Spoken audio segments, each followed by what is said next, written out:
My partner cutting off a lifelong family friend because of her inappropriate messages. So I am in a kind of fucked up situation. I mean, I know I am right to have my boundaries, but I also feel guilty that my husband is cutting off help to lifelong family friends because of me. My husband is a doctor, so it's normal that family and friends kind of come to him for reassurance because someone you know either reaffirming what you were told or giving you a referral if possible makes people feel better.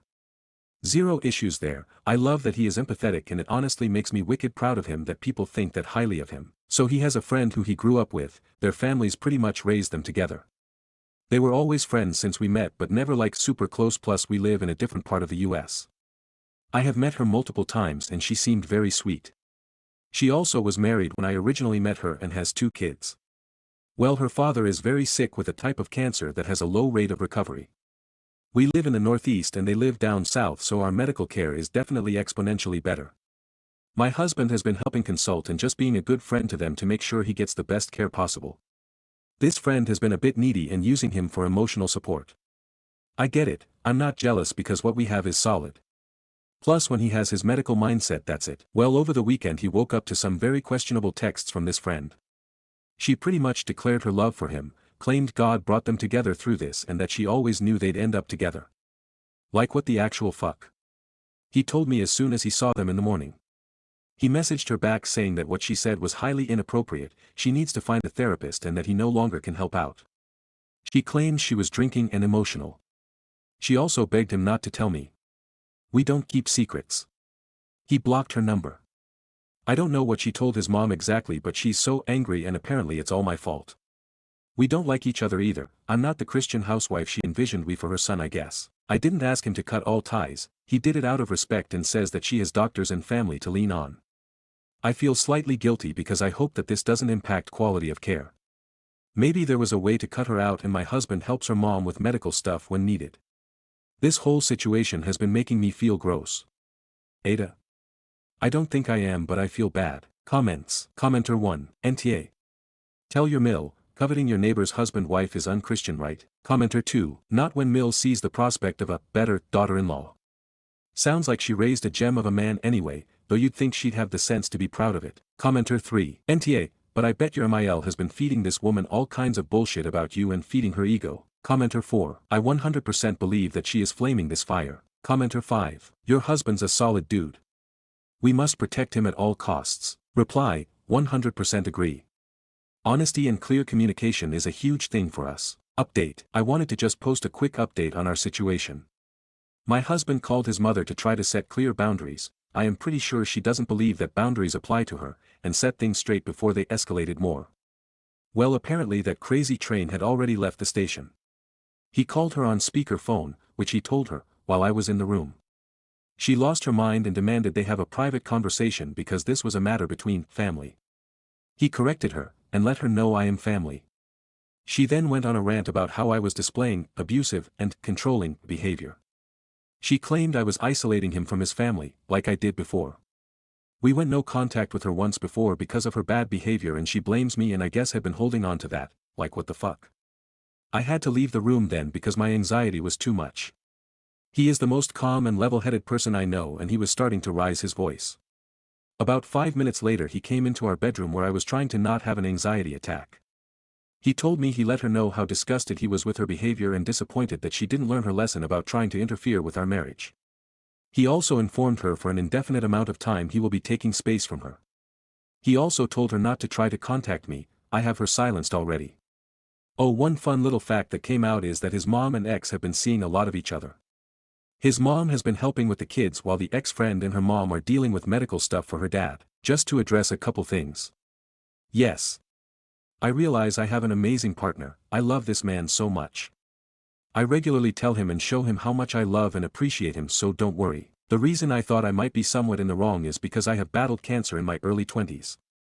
During that time I had a boyfriend cheat on me with a good friend of mine because he was overwhelmed, and they tried to gaslight me into thinking it was my fault because of all of the stress. I felt so abandoned and hurt, I just didn't want to feel like I was making anyone else feel that bad. I know the situation is very different. I am a bit of a people pleaser, working on that with my therapist. Cancer is the worst and my heart hurts for anyone who is going through it, that includes family of the person who is sick. I also want to say to the person who called me a narcissist because this isn't about me. I think it says more about you than me that what you took from my post was just that. I hope you have the day you deserve. Thanks to everyone else for the support and advice, I genuinely appreciate it. Comments. Commenter 1. I read your old post to get familiar and I'm laughing at your MIL's reaction. She's upset you're not the ideal Christian wife. Well, that friend going after a married man is totally the Christian thing to do. Your husband is a good man. I wish I read more posts where the husband had as much of a backbone as what yours does. You didn't do anything wrong. Reply, she is literally the worst. She's so judgmental and controlling. One of her favorite things is to make comments and count how many drinks other people are having. One day I swear I would end up snapping and letting her know that her coffee cup she always has with her does not contain coffee. Commenter 2. You mean she hides her booze? Ooh, sneaky. That's a huge red flag for alcoholism. Take it from a recovering alcoholic. Reply, yup. And she's very protective over her cup. Like she won't leave it on the table when she leaves the room for something. I think her comments on other people drinking are projecting her issues on them. I will judge you. You say that his mom has been taking care of the ex's kids. Did he and his friend ever date, or do just refer to her as an ex, as an ex-friend? But good luck to you too. I hope things get to calm down now that both these horrible women are out of your life. Reply, ex-friend. Oops. They never dated or hooked up. He actually had a high school sweetheart type deal into college and his mom hated her too. Commenter 3. Ah, so MIL had her heart set on your husband marrying family friend and had her hopes dashed. My late MIL was upset for eons that she was not allowed to pick my husband's wife. He was the youngest of 5 and her only hope to achieve her goal. Not sure why she thought it would work since we dated for 6 years before we married. Reply, my MIL definitely had his whole life planned out for him. She wanted to pick his college, then she expected him to move home after. She wanted to pick his wife. She feels entitled to grandkids. She had also consistently asked him about moving back to his home state because they are getting older and she expects him to uproot his whole life to take care of her. He has told her that is absolutely not happening multiple times. He had recently started ending their phone calls if she brought it up. Commenter 4. I feel for the both of you. My late IL's believed husband would return home after studying out of state. MIL tried to get him to change his major after his 3rd year because someone told her that his hometown needed more of a different specialty. I put another nail in my coffin when I defended him. We had been together less than a year. As for grandkids, she was not a fan of them. Not sure if it was because grandkids meant her adult children were having sex or because she did not get to pick the other parent. MIL finally figured out we would not move back there. However, she did try to bring up us converting one of the front rooms of our present house into a much bigger guest room with a seating area so she could sit and read. That room only has 2.5 walls and southern sun, so she thought it would be perfect, probably about double of the size of the room she used when she visited. Just drop in walls and a door and bam. Happy MIL. I knew that meant she wanted to visit more, possibly move in, and that was a hell no. We had moved here in part to save our marriage. She had been visiting too often and wreaking havoc. Luckily husband ignored her.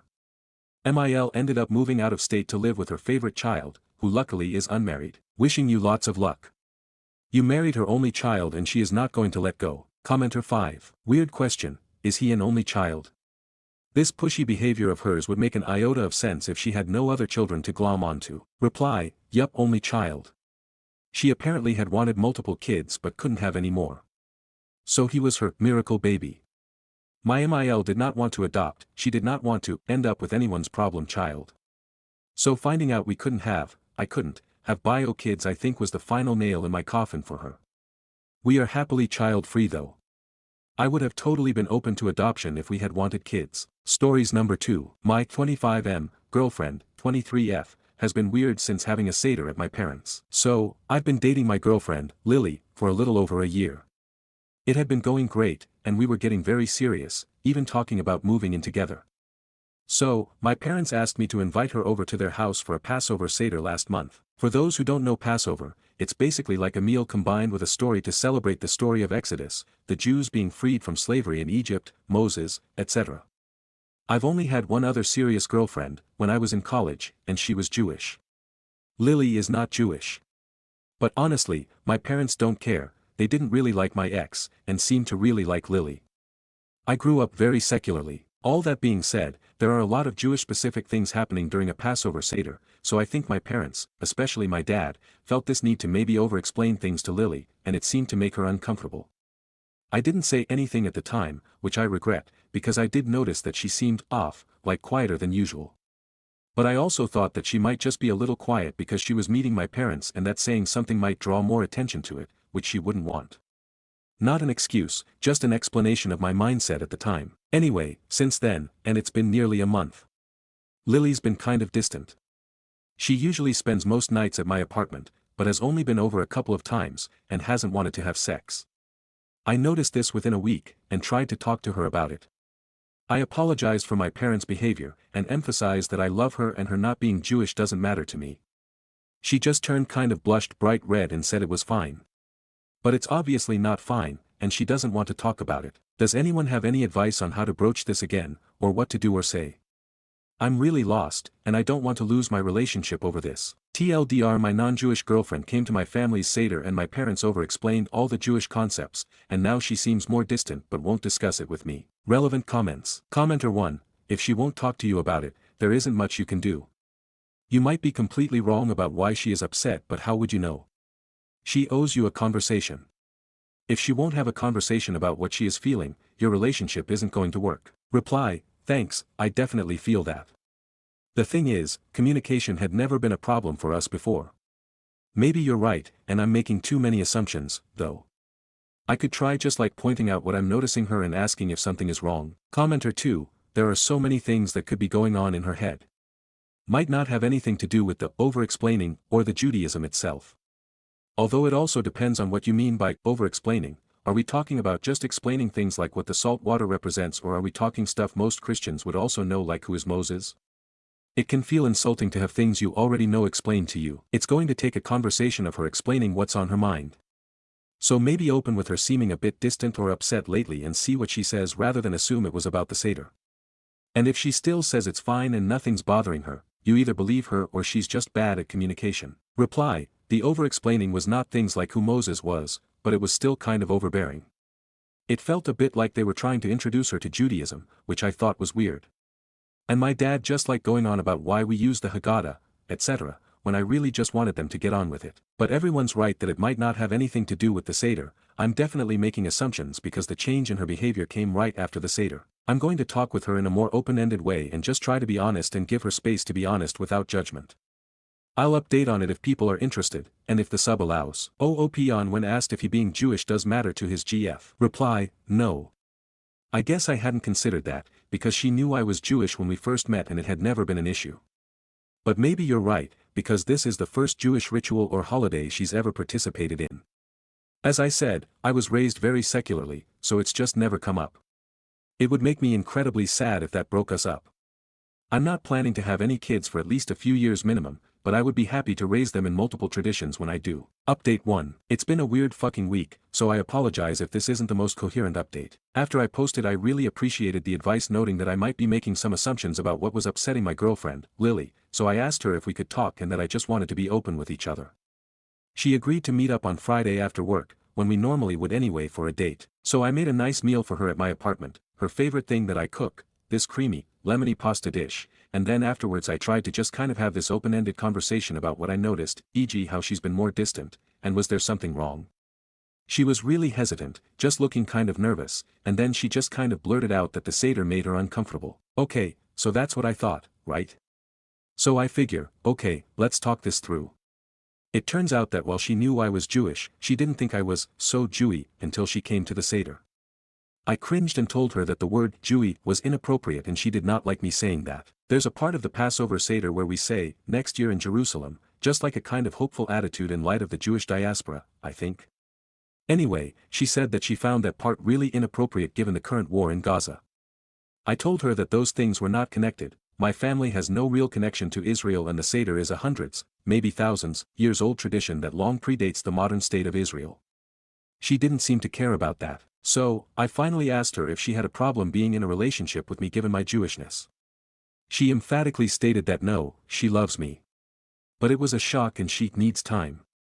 That really threw me though, and I asked her what she needs time for, but she didn't have a real answer. So I went to my parents for the weekend to just kind of get away, since I wasn't sure what all this meant. While I was gone, I got an alert on my phone that an AirTag was following me. I found it hidden in my car. I called Lily and she denied it was hers, but I was pretty sure she was lying since she's not a good liar. Finally she admitted she was trying to see where I was going and if it was to the temple. I honestly haven't been inside a temple since my bar mitzvah almost 13 years ago. Anyway, it should go without saying that I ended it. I blocked her on everything. I destroyed her air tag, too. No clue what the fuck is wrong with her, but it feels anti-Semitic, I guess. Wish I had a happier update. I thought she was the one, but fuck me I guess. TLDR, my girlfriend made some vaguely anti-Semitic comments and tried to track me to see if I was going to a synagogue, so I ended it. Edit, due to popular demand, this is the recipe, https, cooking.newyorktimes.com recipes 1589 linguine, with lemon sauce. I double the recipe and use more cheese and lemon zest than it calls for, but not exact amounts, just kind of go with the flow on adding more. You all made me laugh with your desire for this recipe during a time when I am feeling really fucking low, so thank you. Edit 2, I guess the post got locked. I was mostly okay with the discussion I saw, but maybe that's because the mods took care of some bad shit before I saw it. If that's the case, thank you, mods. I finally read through all, I think all, of the comments. To those that made me laugh, I sincerely thank you.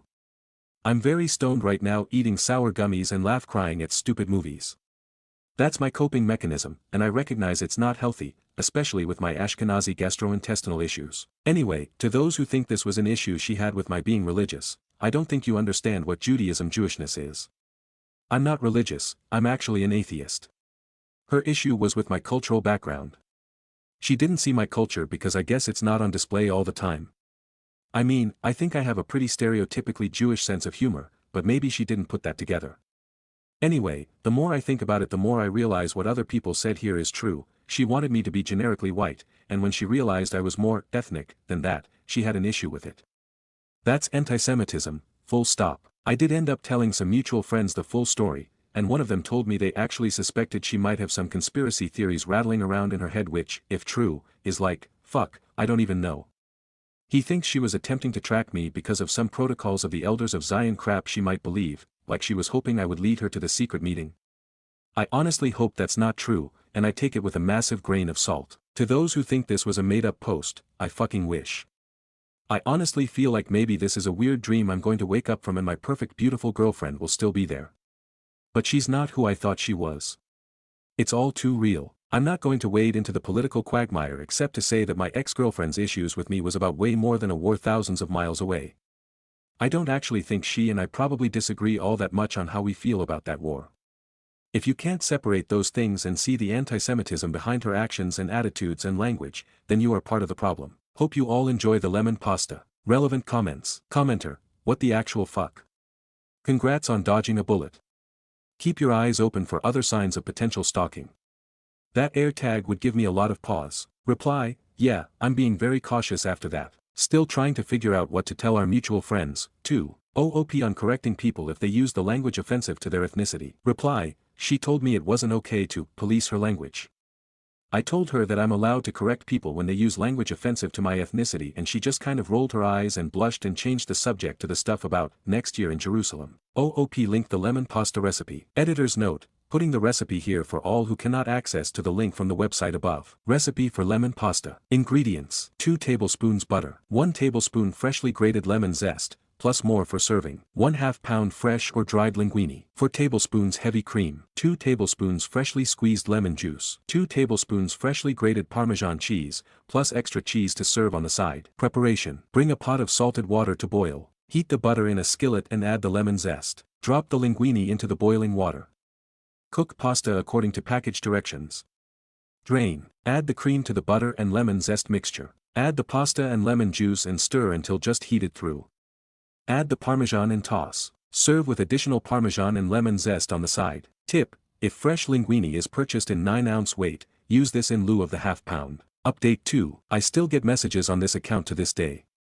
A few anti-Semitic screeds now and again, but lots of lovely people, fellow Jews and others, just checking in. It's been almost a year, and I was thinking about it again as Passover approaches. I'm not sure if anyone will see this update, but I thought I'd post it anyway. If you do see it, hi. Please don't message me if you're a Jew-hating asshole. So the post went like, minorly viral. Not enough for it to be a huge deal, but enough that people I know IRL saw it outside Reddit and connected the dots. I don't know how I feel about it honestly. It was overwhelming but also kind of exciting. I certainly didn't expect my 5 minutes of internet fame when I made the post, but I guess you never know. Anyway, I was depressed for about 2 weeks, but my friends dragged me out. I tried dating again, mostly unsuccessfully. I thought about only dating Jewish girls, but that kind of made me feel shitty. I don't have anything against Jewish girls, obviously I'm related to many, but it just felt fucked up to, like, limit my dating pool in that way. Plus, I started to feel like it would give the anti-Semites more power, like I let them control my dating choices. But when I went out with this really sweet nominally Christian girl for our third date, I started feeling really paranoid. My best friend, 26F, who is black, was a real source of comfort during this time, and she told me that's why she usually only dates black guys, because there's always this nagging fear when she dates a white guy. Anyway, like 3 months later I got an actual letter in the mail from Lily. One of our mutual friends had seen my post on TikTok, found the Reddit post itself, and sent it to her, without asking my permission, which is fucked up. Lily was deeply apologetic. She said she started therapy after I broke up, first just because she was depressed, but then it made her examine her views. She said her older brother is the one who planted these ideas in her head, which she now recognizes are anti-Semitic. I guess he used to be pretty far left, Bernie supporter, etc., but during the pandemic he went hard the other direction and is full Trumpist conspiracy theory now. She said she's gone no contact with him and told her parents everything, too, since they were really upset about our breakup. They liked me a lot. She asked if it would be possible to meet up, just for closure. I unblocked her. We chatted briefly and I agreed to meet up. This was in early September. We had a good talk, we both cried and, yes, we ended up sleeping together. But as soon as it was over I had like a full-blown panic attack, which was a first for me. She was really sweet and patient with me. She clearly was hoping this would happen, that we would hook up, but I really felt scared about what it meant. So we agreed to take it slow. And most of the time it was really nice, like we fell back into how things used to be. But that paranoia I had when I was trying to date earlier would assert itself with her at seemingly random moments, but like cranked up to 11. We went to her therapist together, which was helpful. We talked about concrete ways for her to regain my trust and how we could measure it so that she would know she was doing the right things. She was really committed, honestly. I don't really doubt that she was doing the work and wanted to do whatever it takes. But after almost 3 months of this, it was clear I couldn't actually articulate how she was supposed to regain my trust, and maybe I never could. We broke up again. It was really hard, and she really didn't want to end it. She kept telling me that I'm the best thing that ever happened to her. I told her that I would always have love for her, but I can't be in love with her after everything she did, and it's not fair to her to keep pretending that could change. That was near end of December. On New Year's my best friend, the one I mentioned earlier, and I kissed. It was just supposed to be a friendly ring in the New Year kiss, but I felt my heart jump into my throat as soon as it happened. I think I've always had a crush on her since we first met in college, but never really acknowledged it to myself. Firstly, I had a girlfriend when we first met, but also she just seemed so completely cool and gorgeous and unobtainable, just undeniably out of my league. But after that kiss, and the hard year I'd been going through, I really wanted to try. I was super scared that it would end our friendship. And remember, I mentioned she said she didn't date white guys. Yeah, but alcohol will make me do things I wouldn't normally. Usually that's led to poor choices, not to mention it just fucks up my stomach. So when we found ourselves alone later in the night, I just poured my heart out and how the kiss had felt magical, just really embarrassing soppy shit that is making me blush just remembering. But she shut me up with another kiss. It was like out of a fucking movie, you guys. We started casually. She really did not want to be my rebound. But a few weeks ago we said, I love you, to each other and she agreed to be official and exclusive. And in a couple weeks I'm going to take her to my parents for a Seder. My parents already know her, they already love her, and they are thrilled for me. I'm thrilled for me. It's been a fucking roller coaster, and my life is really confusing still in other departments, but I'm just, really happy. I hope you all are happy, too, and if anyone made the lemon pasta, I love hearing how it went. Stories number 3. Aita for demanding to check my brother's girlfriend's bags before they leave my house. A bit of background here, I, 39F, have a brother, 32M, who I'll call Chase. Chase has been with this girl, 35F, that I'll call Vivian for almost 2 years now. About a month into their relationship, Vivian got pregnant with my nephew who is now almost a year old. Vivian also has 2 daughters, 5F and 8F, from a previous relationship. Her daughters are very close in age to my daughter, 7F, and up until last weekend everyone got along fine. They live in a different state than us but come to visit fairly often and stay with us because we have the extra room. Last weekend they came to stay again, and about an hour before they left my daughter noticed that a few of her favorite toys were missing. The girls were playing all weekend, so I didn't think much of it and offered to help her look for them. After about 20 minutes of searching we could not find the toys anywhere, so I asked Vivian's girls if they remembered where they were playing with them last. The girls said no but acted a little guilty about it. I asked Chase and Vivian about it and Chase said he saw the exact toys in the room that Vivian's girls were sleeping in. We went to check and they were not there. He asked Vivian if she had moved them when she packed the girls' things that morning and she said they were not there. We went back into the living room and I saw Vivian's girls huddled close together over a backpack and quickly closed it when they saw we were there. Chase asked the girls again if they knew where the toys were and this time they didn't say anything and just looked at their mom. Chase reached for the bag and Vivian lost it. She started yelling at me how dare I accuse her daughters of stealing, and she tried to snatch the bag away. Chase opened it and there were the missing toys plus a few more. I was absolutely furious. I told her I wanted to see what else she had and demanded she open the 2 suitcases. She said that was an invasion of her privacy and tried to take them and leave. Chase stopped her and made her open them. She had taken several tops, a few skirts and dresses, and a brand new pair of Nikes that belonged to my daughter. I took everything back and told her she and her girls were not allowed back into my home. I have since received several texts from her and a few unknown numbers telling me I embarrassed her and upset her girls because they were promised the items. Chase is upset with her but said I was too mean to her in front of everyone and that I could have handled the situation more privately. I do feel awful that her girls left crying, but AITHA for how I handled the situation. Edited to add, answers to a few questions I keep getting. I am not sure who promised the girls the items. She would not elaborate but I'm assuming it was her. She wanted me to pull her aside into a different room away from Chase and the kids to talk the situation out. Also yes, I'm 99% sure the baby is his. He is almost a carbon copy of my brother when he was a baby. I do not believe the girls knew they were stealing the things. I really believe that their mom told them I said it was okay. We have never had problems with the girls before this. They really seem to be good kids. Also, I'll be talking with my brother tonight or tomorrow to discuss things further. Edit 2, I will be speaking with my brother in about an hour. I have been in contact with someone that knows her and a lot has come to light. I will update again if my brother says I can, as it's his life and not mine. Vivian is not at all who she claims to be. Update 5.1, thank you all so much for the responses. I'm sorry I haven't been able to get to everyone's comments as I really didn't think this would take off. I talked with my brother last night and showed him a lot of your comments and suggestions, and thanks to someone in the comments we now know a lot more about Vivian and the kind of person she really is. I will not be able to tell you all everything, but I can tell you that my brother and nephew are now staying with us while he gets a DNA test and proceeds to cut ties with her. I may have more to give you all in the coming days or weeks depending on what the paternity test says. Again, thank you all so much. This story sounds very familiar but not for the reasons others are saying.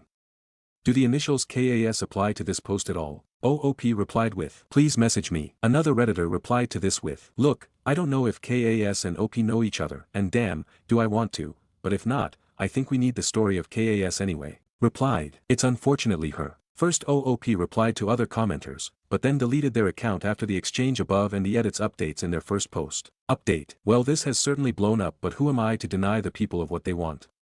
KAS lore. For obvious reasons I'm going to be a little vague with certain details for privacy reasons. Mainly I don't want this crazy train coming back into my life, and hopefully you'll understand why by the end. So buckle up bitches, this one is long and wild. And please don't judge me, we don't associate with any of these people anymore and haven't for over a decade. Also, I will say that she is a very pretty girl and has usually gotten whatever she wants from men, so she's not used to hearing no. 2005, when I was 18, my then boyfriend, now husband, and I were invited to a house party hosted by a friend of a friend to celebrate graduation. We knew about half the people there and had been to the house a handful of times before. We were all hanging out in the basement, and after a few drinks I went upstairs to use the bathroom, and that's where I met KAS, who was 14 at the time. The bathroom door was open, so I walked in and turned on the light, but to my surprise there she was with some guy, in the bathtub, doing things you typically wouldn't do in an unlocked room. I apologized and found a different bathroom. About an hour later she came downstairs where the rest of us were, and locked in on my boyfriend and made a beeline for him. Keep in mind I am right next to him. She tries to sit on his lap, and when he pushes her off of him she pops back up like a demented jack-in-the-box and immediately starts screeching about how she was just playing, you aren't even hot, and you could do so much better than her, to him. We stayed another hour or so and left. A week later she was blowing up the guy's phone that she hooked up with, telling him she was pregnant. When he didn't believe her, because honestly who would, after just a week, she tried to press charges for rape. I do know my boyfriend and I both had to talk to a police officer because we were both there and I was the one that walked in on them. I don't know what happened after that, but the charges were eventually dropped. 2009, my husband and I are 22 and she is 18. We are now married and living on the East Coast because he's in the military. We come home for his parents' 4th of July party and get tasked with going to get more ice. He runs in to pay and I'm standing by the ice chests outside waiting for him, and guess who shows up? She walks straight up to me and says something along the lines of she's glad I finally learned my place and that her and my husband have been so happy together for the last year. She also made some very vulgar comments about their sex life. I don't even have time to react to her when he comes back outside and she goes pale and then bright red. This crazy bitch then has the audacity to look at my husband and ask him what he wants for dinner that night and try to remind him of plans they have that weekend to go to the lake with her family, while he just stands there staring at her like a dumbass and then asks if he knows her. I absolutely lose it and almost piss myself from laughing as she stalks off. Once we are back to his parents, he gets a FB friend request from her and deletes it. Over the period of 3 days she sends him 4 or 5 friend requests, so he blocks her. We go back to NC the following week and forget all about her, again. 2010, I am now 7 months pregnant with our daughter and we fly back to our hometown one last time before she's born, of course run into KAS again at Walmart. I know how it sounds, but we're from a town of about 5,000 people, so you kind of see everyone all the damn time whether you want to or not. I'm noticeably pregnant as I'm about 7 long. I'm also only 5 feet 2 inches and at the time weighed about 115 pounds, so it was very clearly a baby bump. She is with her sister and they seem to be following us, but we try to ignore them. We are now checking out and again they are right behind us still acting like children, but in her defense she was 19-ish at the time. We are still ignoring them and her sister says fairly loudly he'll dump her now that she's fat. We continue to ignore them and leave the store. Later that day a friend tells us to check Facebook and lo and behold there is a picture of me in the snack aisle with the caption, "When you catch your surrogate buying nothing but junk food," and so many comments agreeing how horrible I am. This psycho had been telling everyone that I was the surrogate for her and my husband's baby. We filed an RO the next day. 2018, we moved back to our hometown and buy my family's farmland to start our own cattle business. Highly don't recommend if you like to be able to make and keep plans, see your family, or take vacations. As far as we know she has gotten married and is living her life away from us. About 6 months into us being back we get a letter in the mail from a family lawyer saying my husband needs to present himself for a paternity test and we were being sued for child support. Apparently the baby girl came out white and KAS's husband was not. She told her husband that my husband had raped her and that it was his baby. Charges were filed and thankfully we were still in North Carolina at the time of conception, and the Army is very meticulous about know where their soldiers are at all times. The rape charges were immediately dismissed, as was the paternity test and child support. We filed another RO and installed cameras all over our property. Her husband ended up adopting the baby and they stayed together. 2020, she makes the front page of our town paper. Apparently KAS had had another baby girl who also did not match her husband's skin tone. He kicked her and the kids out, and one night she came back to his house, in full view of his security cameras, in her own car, with the kids, and set his porch on fire. The husband got temporary custody of the girls for about 2 years while KAS was in jail. 2023, she gets the girls back and dips out of state. The husband files a police report and everyone is looking for her.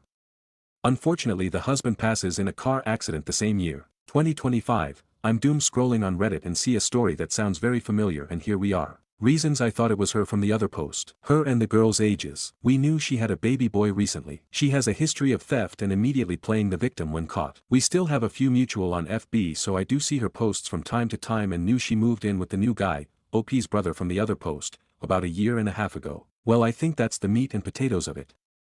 I'll be around later this afternoon to answer any questions. I may have some of the dates off, but hell, my memory is trash these days and I try not to think about her or any of those crazies. Stories number 4. All of my scrunches started going missing when I met my boyfriend. About a month ago I became official with a guy named Tim.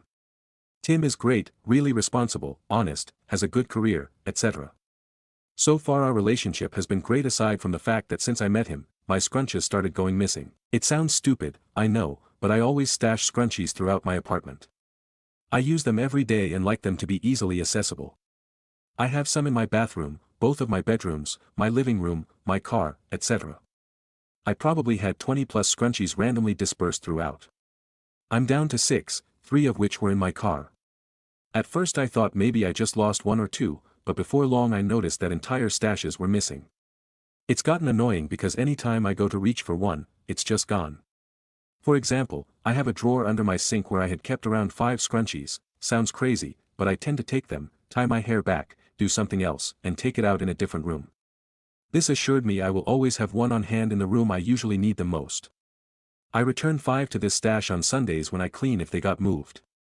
The drawer now has none. The only factor in my life that has changed is my boyfriend. My dog doesn't bother them, but even if she had somehow gotten into drawers and taken to eating them, we'd probably be in the pet ER right now because 14 scrunchies is quite a lot. I don't think anyone is breaking in to steal my scrunchies. I know I haven't lost this many. Is my boyfriend secretly a ferret? What could he possibly be doing with all of these scrunchies? My friends are joking that he has a shrine of me in his closet. One friend thinks that he's stealing them to test if I notice when things go missing and has plans to steal more, which has me sort of sketched out. He's never in my apartment alone, but he's somehow finding enough time to be alone to do this and for me not to notice. Does anyone have any ideas? I was going to confront him, but I don't want to accuse him of something so silly. But I also just don't get it. Help. Edit. Some of y'all just aren't any fun. Obviously no one but him knows. I just wanted to preemptively prepare myself for reasonings as to why he could be doing this. Also, it's just kind of funny, so I wanted to share. I thought the way this was written would kind of show that, but some people are taking it way too seriously. He's planning on coming over tonight, so it's definitely on the agenda to inconspicuously ask him where they've gone. At this point, if he says he doesn't know, I'm just going to set up a camera because A, he's lying and needs called out, or B, someone unwelcomed is in my apartment stealing my stuff. Someone asked if it could be my dog, but I've pulled my couch out since this has started happening, and honestly my dog doesn't really steal things, so I'm 99.9% positive it's not her. She's an old gal and just sleeps mostly. Unless there's some other creature sneaking in and stealing, it's definitely a person's doing. A lot of people have said he might be tidying them up, but this is honestly impossible because they're nowhere to be found. I have a fairly large apartment, but unless he's storing them in a vent or something, they're just straight up missing. Either way, I should have some update tonight. Update: all of my scrunchies started going missing when I met my boyfriend. Y'all. He just left and I have to write this now while it's fresh in my mind. So, as many of you came at me for not doing immediately, I had a talk with him tonight. I had planned on it, but when I discovered the last batch of missing scrunchies this morning, I snapped and just wanted to get some ideas of what he could be doing with them. I didn't want to approach it via text or while either of us were working, so I figured I'd just wait till this evening to approach him. A lot of people told me that I should be able to talk to him, but it's still so new I just didn't want to approach it at first. Most of you were wrong, but a few of you beautiful, twisted people got it right. Without further ado, allow me to provide my best recollection of the conversation. Me: I keep losing my scrunchies and it's driving me nuts. Have you seen any of them around? Him: not really. Don't you have one on your nightstand? Me: yeah, but I used to have a lot more and now they're missing. It's so weird. At this point his demeanor kind of changed. To be fair, I was staring him down and he knew I knew. He just shrugged at me. The demeanor switch gave me enough of a spidey sense that I just flat out asked them why he was taking them. He initially tried to say that he didn't, then he tried to say he was accidentally taking them and said he would put them on his wrist and forget to take them off. I pressed him saying I never saw them on his wrist and I always kiss him goodbye so I would notice. He looked like he was about to start crying and kept saying he didn't know, which didn't make sense because he clearly did. I got frustrated and raised my voice and demanded to know, at which point he admitted he was masturbating with them. I just kinda stared at him and for a second I was glad that I made the post because the initial shock wasn't as bad since it was brought to my attention that this is common. I had him explain and he said that one night early on he was at my place and we had made out, but I told him I didn't want to have sex. He shimmied away to the bathroom and had looked around for something to use as lube. I only had scented lotions around and he was worried I'd noticed that he smelt like them, so he chose the next best thing, which I guess was my ultra plush towel scrunchie. After he defiled my poor scrunchie, he apparently panicked and rinsed it out and put it in his pocket. I guess this experience ignited something within him, because he started taking them to masturbate with. When I asked why he didn't just keep up with the same one and wash it or buy his own pack, he said that it felt better because it was mine. Cute. I guess. He told me he would never take another one and apologized profusely for being weird. He even offered to buy me new ones. While he wasn't as manipulative or scary as some people thought, I still don't love that trust has been broken so early on and that he stole from me, regardless of reason. I asked for space and he left. So yeah, I don't really know what I plan to do from here, but now we all know. Apparently scrunchies of your loved one feel really good if anyone wants to give it a shot, with permission of course. Stories number 5. Aita for considering calling off my wedding because my fiancé refuses to sign a prenup after I found out she has a massive credit card debt. I am just a middle-aged man supposed to be getting married in a few months to my fiancé. We've been together for 3 years, engaged for 1, and for most of that time I genuinely believed we were on the same page about life values and most importantly honesty. For background, I've worked hard to build a stable financial foundation. I'm not wealth, but I own my home outright, have no personal debt, and I've been saving and investing since my early 20s.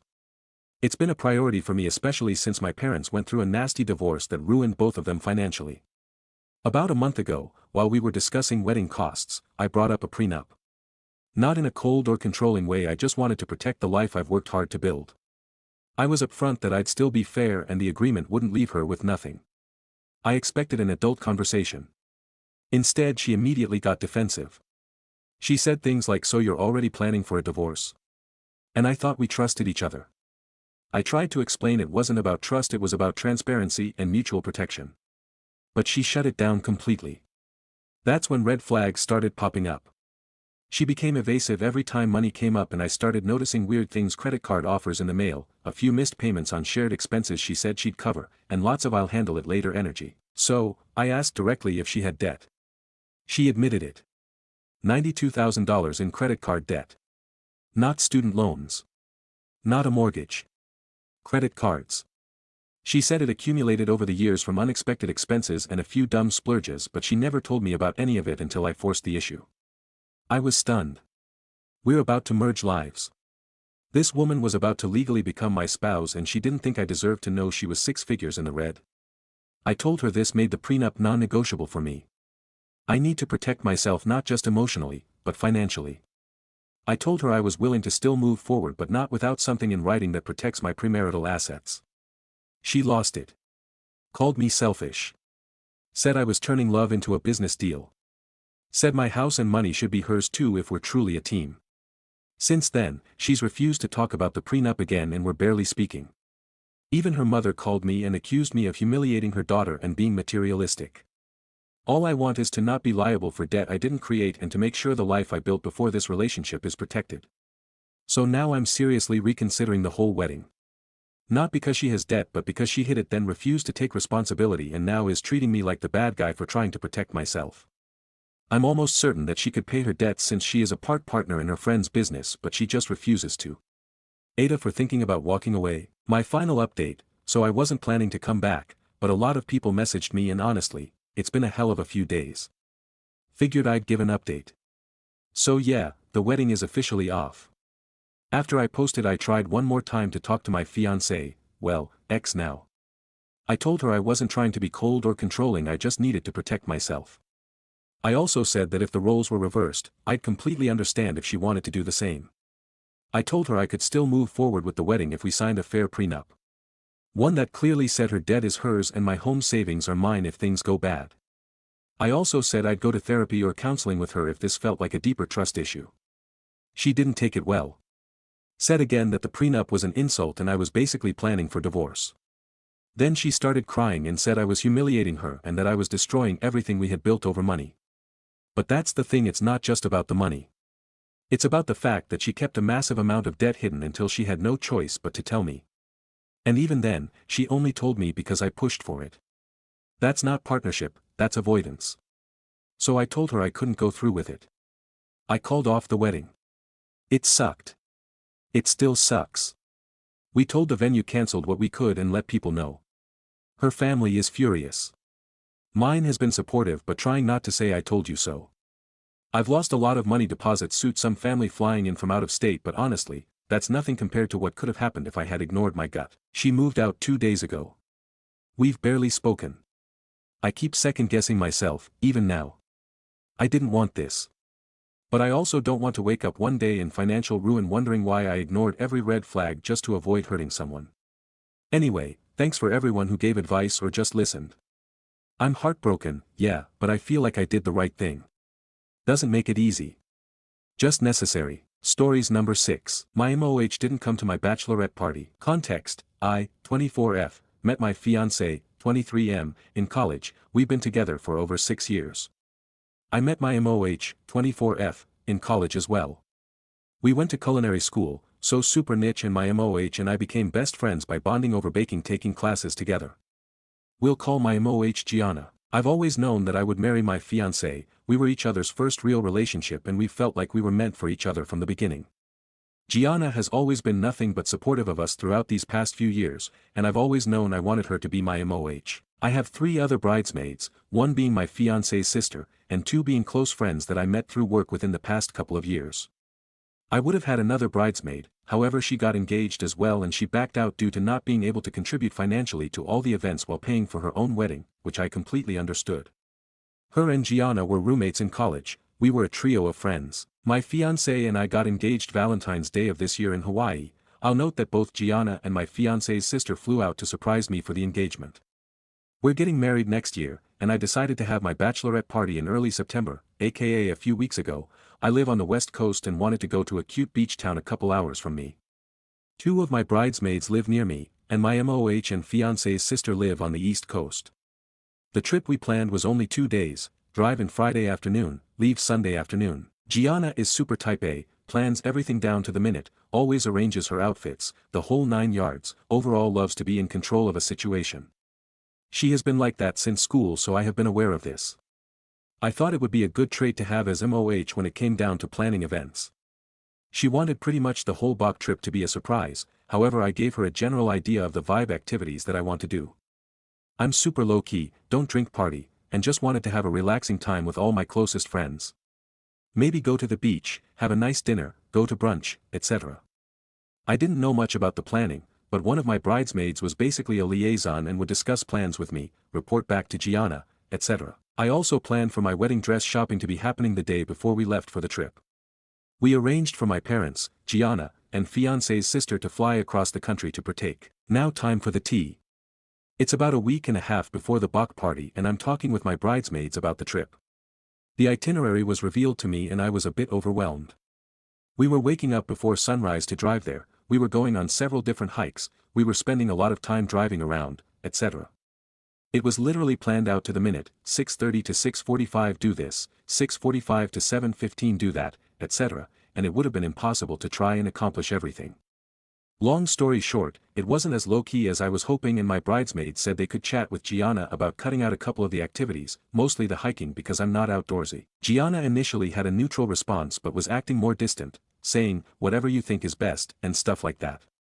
Ultimately though, she left the Bach group chat and texted me a long message that can be summarized as follows. This trip is a disappointment, it's a dumpster fire, I could have taken you on a trip to Europe, just you and me, and I would have paid for the whole thing. They, the rest of the bridesmaids, weren't making any suggestions. I struggled to make the trip affordable for everyone else. I don't want to fly across the country to sit in an Airbnb, I don't want to come. Safe to say I was shocked.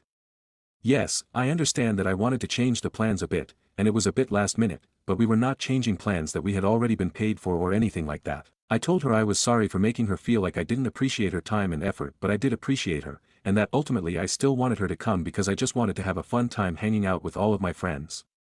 I told her I was stressed at work and just wanted a chill and relaxing weekend, and I didn't want to go on the trip if she wasn't there. She clapped back with, "You can't stay stuck in the Airbnb dwelling about your problems." The other bridesmaids wouldn't look at my PowerPoint. I'm at a time where I'm taking my life into my own hands. I don't give a shit about making friends with the other bridesmaids. I know you best. I'm sorry you feel stuck in life, and I'm not coming. Shocked, yet again. I figured she was just upset at me, which I completely understood.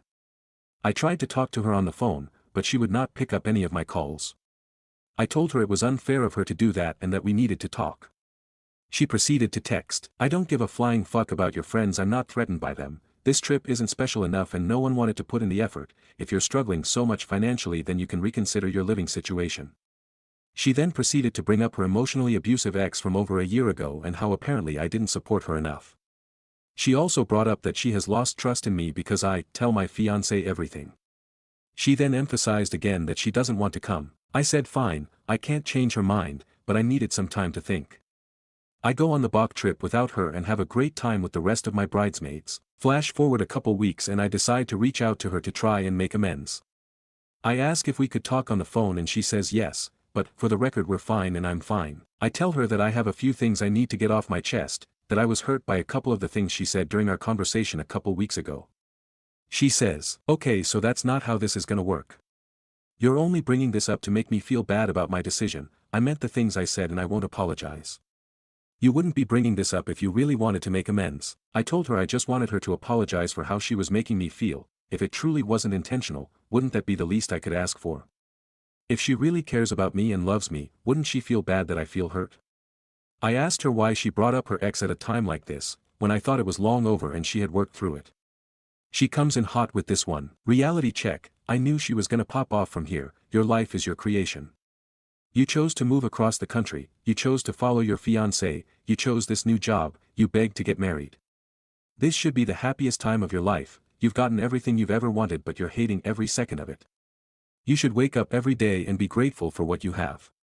I'm not going to apologize for how I made you feel because I didn't hold you down and inject sadness and stress into you. We didn't move past X's name, because I basically hid my feelings from you to protect yours. I pretty much addressed all her points and then some, but I decided then and there to not have her as my MOH. I wished her well in life but I told her that if this much drama was coming from a bachelorette party, how can I know some shenanigans won't happen on my wedding day?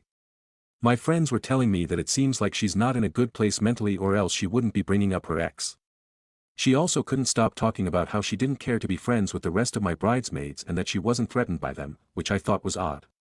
Just overall a really strange situation that I still feel like is a fever dream. She has been my best friend for years and this totally changed my point of view of her. Am I wrong for rethinking our friendship and removing her as my MOH? Relevant comments. Commenter 1, info, did something happen between her and the other bridesmaids? She said the word threatened a few times and I wonder about that. It sounds like she is overwhelmed and possibly traumatized by something. Maybe you could ask her if there are other things going on for her at the moment. Reply, so according to my bridesmaids, nothing happened, however I work with 2 of them currently and have been for the past couple of years. I only see my ex-MOH once every year now, and I'm feeling like she thinks she's getting replaced. Commenter 2, I feel like we need more information. Were the other bridesmaids making it difficult for her by not helping or responding? She seemed to imply that she was on her own for planning and maybe the reason she doesn't care about making friends with the bridesmaids is because she doesn't like them. If they all ignored her when she was trying to get the event organized I could see why. I will get downvoted but I do see her side. It would be incredibly frustrating to try to plan something and no one will acknowledge your questions or give ideas, and then when they do finally reach out it's to tell her she's doing it wrong. Why didn't they come up with suggestions before? Why wait till the week before? She was probably like screw it and gave up. It's perfectly reasonable to not want to fly across country for 2 days of sitting in an Airbnb. Reply, I saw all the texts in the bridal party group chat, they did not make anything difficult whatsoever, made tons of suggestions, as we all lived together in the same state, and were vocal about what they were willing to spend.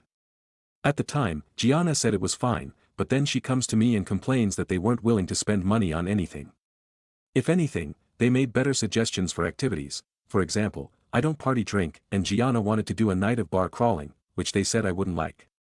Gianna had suggested whale watching, which they mentioned that I wouldn't like. The reason everything happened the week before was because that's when I found out about the plans, and I only wanted to get rid of a few of the hike's lookout points that were far away or involved a lot of driving. The rest of the weekend went according to plan, down to the same restaurants, boutiques we were scheduled to shop at, and beaches to go to. I told her that I knew it was terrible timing, but I was advised by the rest of my bridesmaids to speak up and so I did. Commenter 3, wow. Your ex-MOH has a lot of baggage. It sounds to me like she had her own ideas about the bachelorette and also believed they were excellent plans. I mean, a PowerPoint slide deck. Jeepers. I got exhausted just reading about it, and why should anyone feel threatened by meeting your friends? She's projecting her own insecurities. I kind of get where she's coming from because my reaction to things when they go sideways is to organize stuff, but really, that is her issue. It's really sad when someone you trusted and felt close to blows up about stuff they held back. I have had this happen a few times, and for the life of me, I couldn't figure out why. My own sister has done this to me. It's so sad. You could invite her to the wedding, and maybe a face-to-face heartfelt talk will smooth things over. If not, let her go, with love and good wishes. Maybe sometime she'll come around. If she doesn't, then hold the good times in your heart and send healing vibes to her. Commenter 4, until the message with the reality check, I would suggest removing her from MOH but still have her as a bridesmaid. But after this message and her whole behavior, she sounds like she is jealous of you and she couldn't even respect your wishes about what kind of a bachelor party trip you wanted to have. It seems like she is unhappy with her life and projects all of this to you. I would suggest you remove her from the wedding party, tell her you think that her stress levels are high and you don't want to overwhelm her, to avoid any drama. Because honestly, I don't think you can rely on her about anything regarding the wedding. Update. Hello, this is an update on a post I made a while ago, feel free to go back to that, but TLDR, my MOH didn't come to my bachelorette party because I wanted to change around a few of the plans, it wasn't my vibe, and I ultimately removed her as my MOH because she made some very rude comments about how I'm ungrateful for my life, that I take her for granted, and that she understood me better than my other bridesmaids did and just wanted everything to be perfect. Let me also add that I read the texts over again and phew, they were a doozy.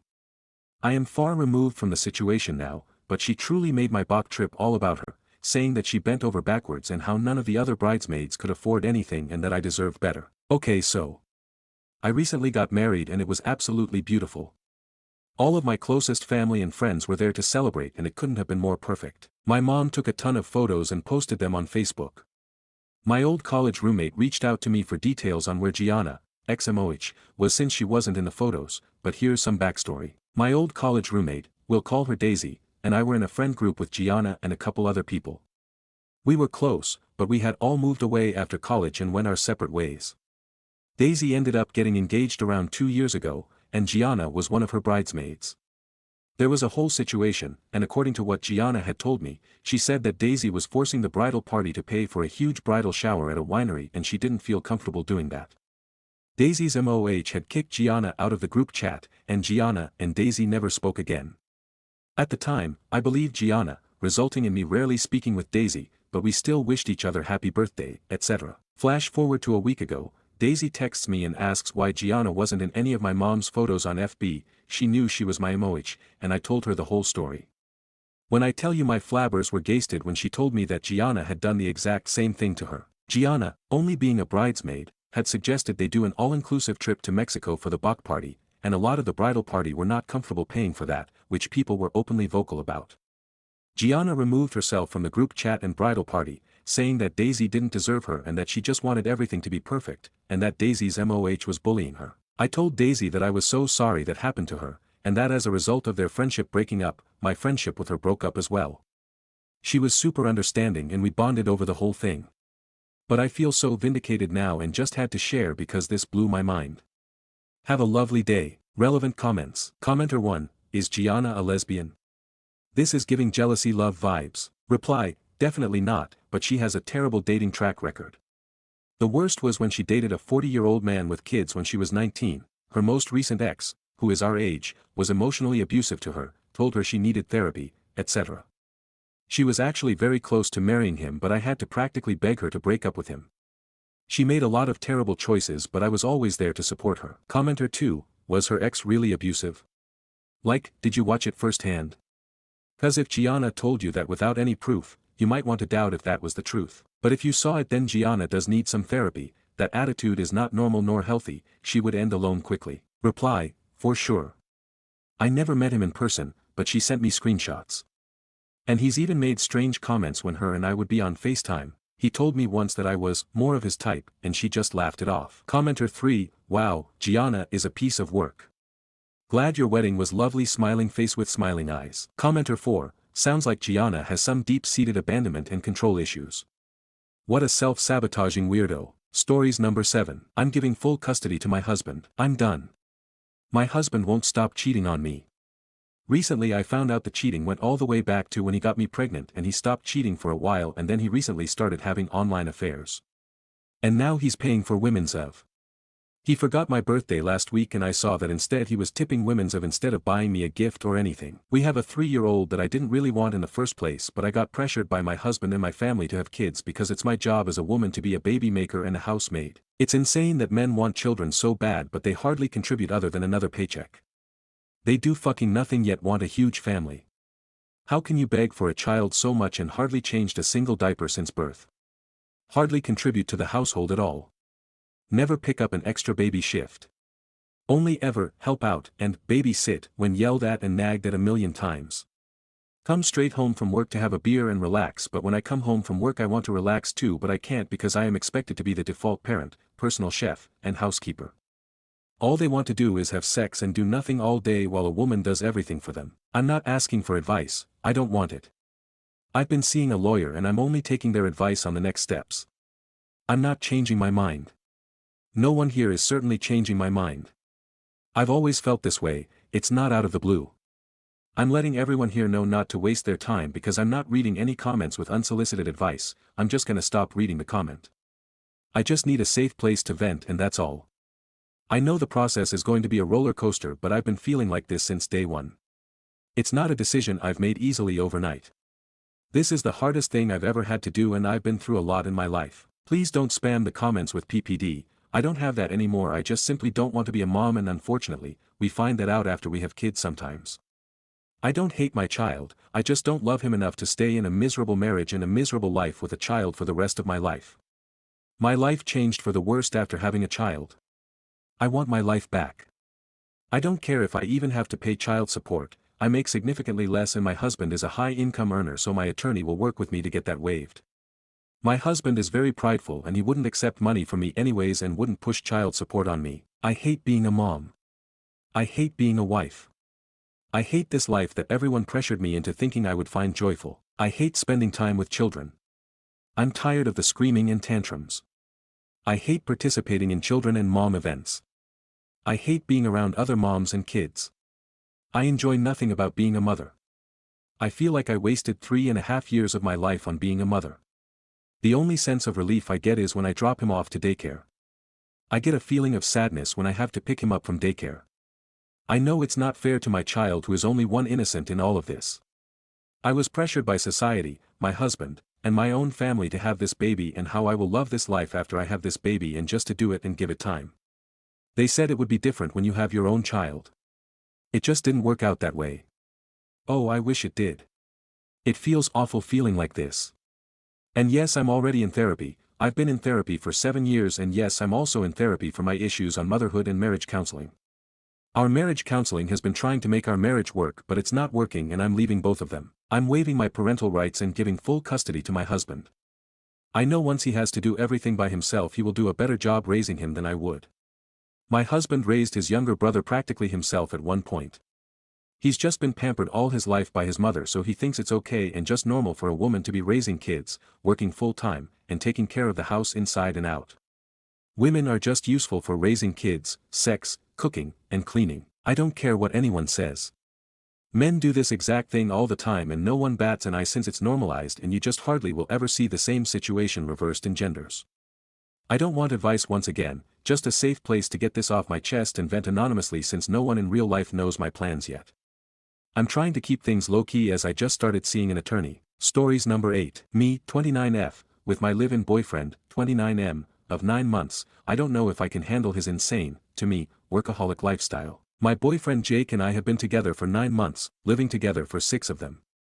We've known each other for a year and a half. As I write this, he's been at work for 50 hours and counting. He was supposed to come home for an hour last night to refresh, but didn't show. I don't know if this difference in values is something that can be overcome. I've always known that Jake has ambition and drive. It attracted me to him. I respect that he is a hard worker and will do what needs to be done to get where he wants to go. The problem is, when we got together, he was working a job where he didn't see a future. Shortly after we moved in, he got a new job where he anticipates growth.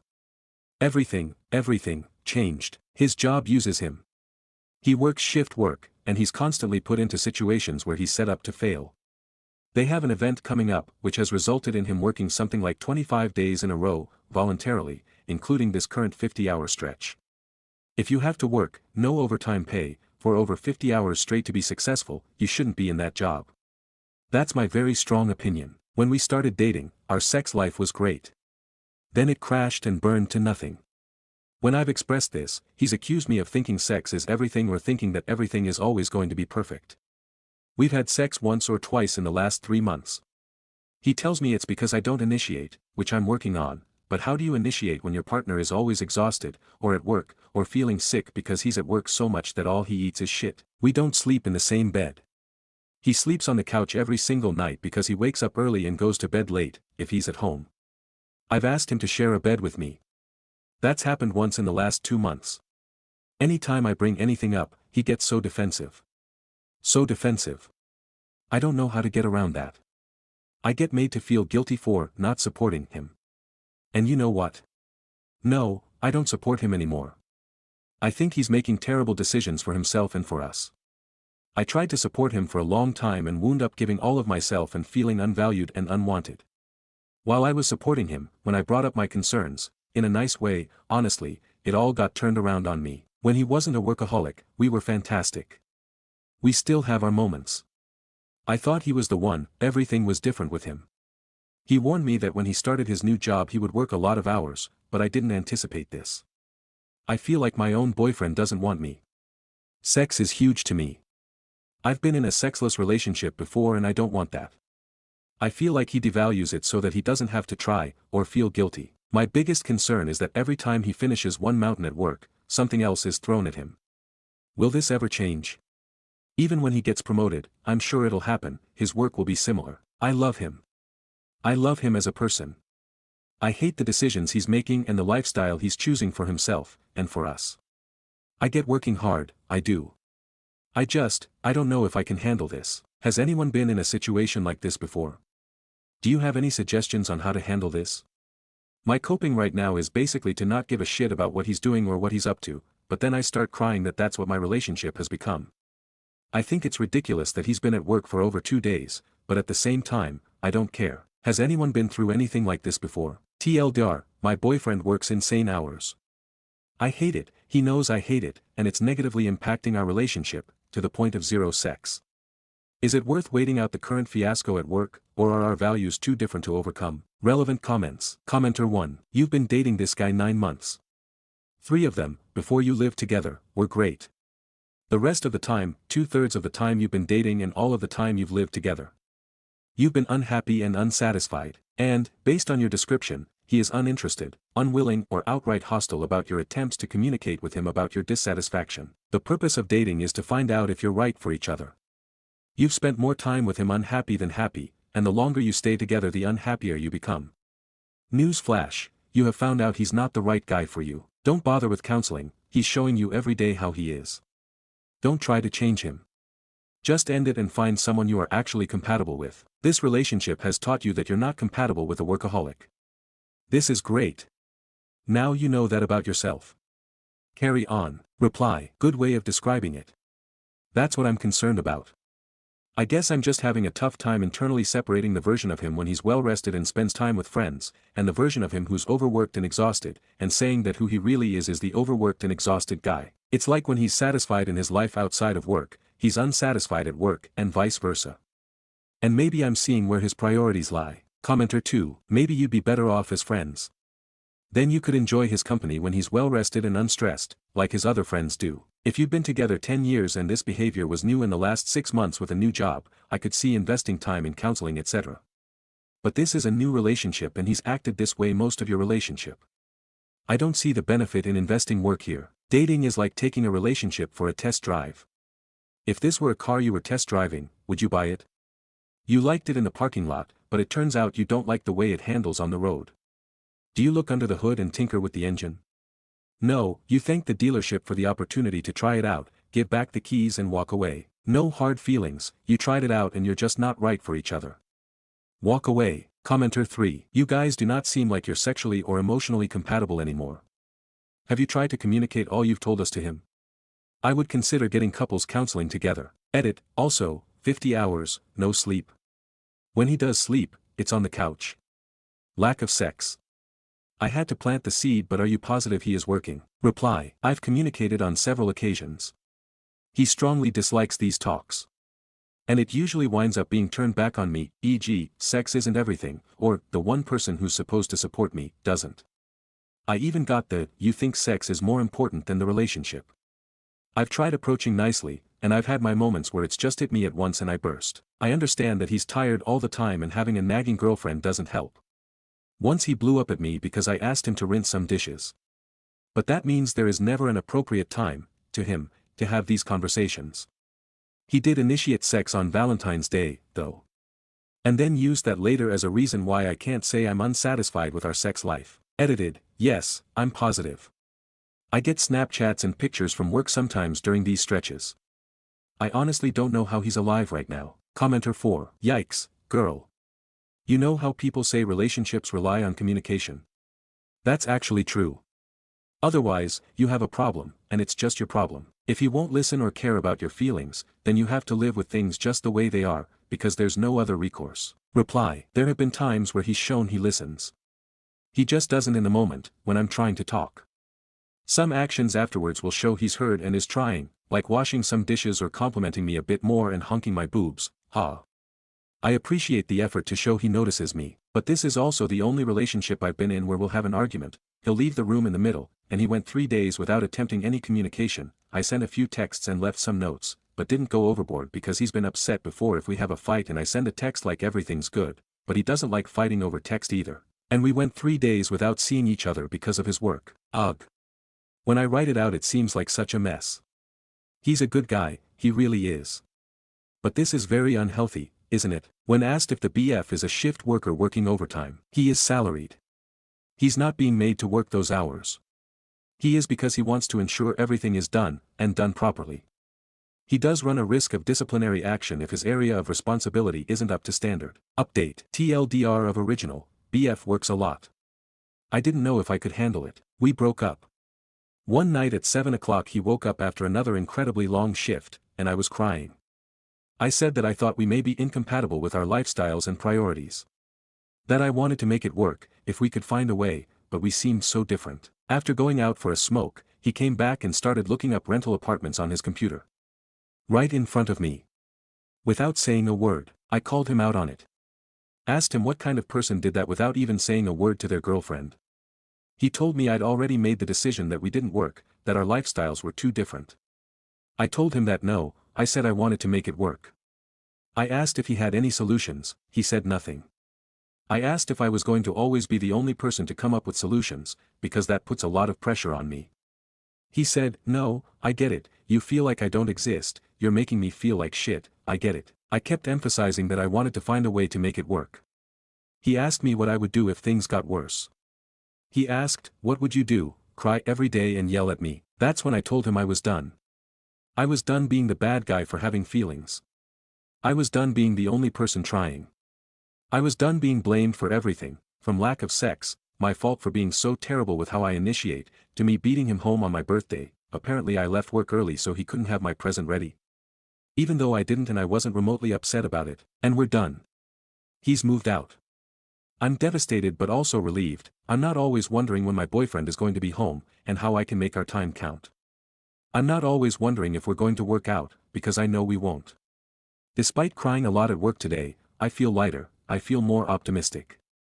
I desperately miss how we were when he wasn't working all the time, but that was so long ago, it feels like that relationship already died. I want to thank everyone for their advice.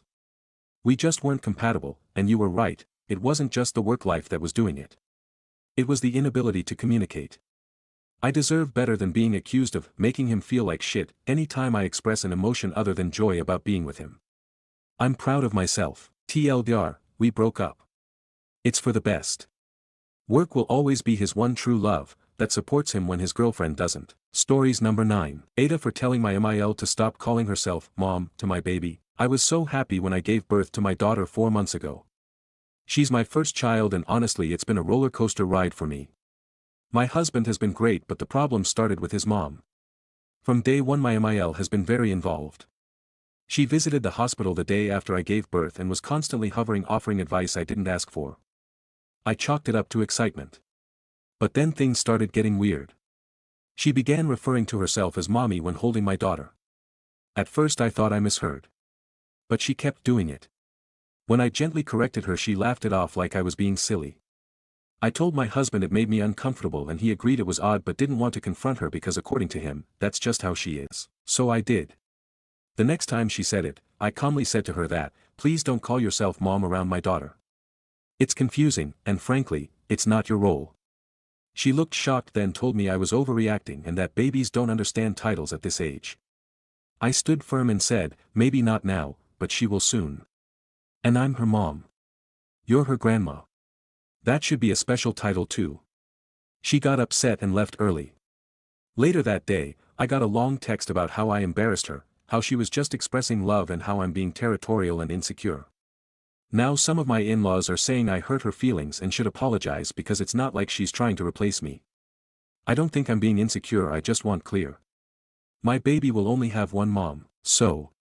Ada for telling my MIL to stop calling herself mom to my baby. Update. Thanks to everyone who commented, reading your responses really helped me feel more grounded.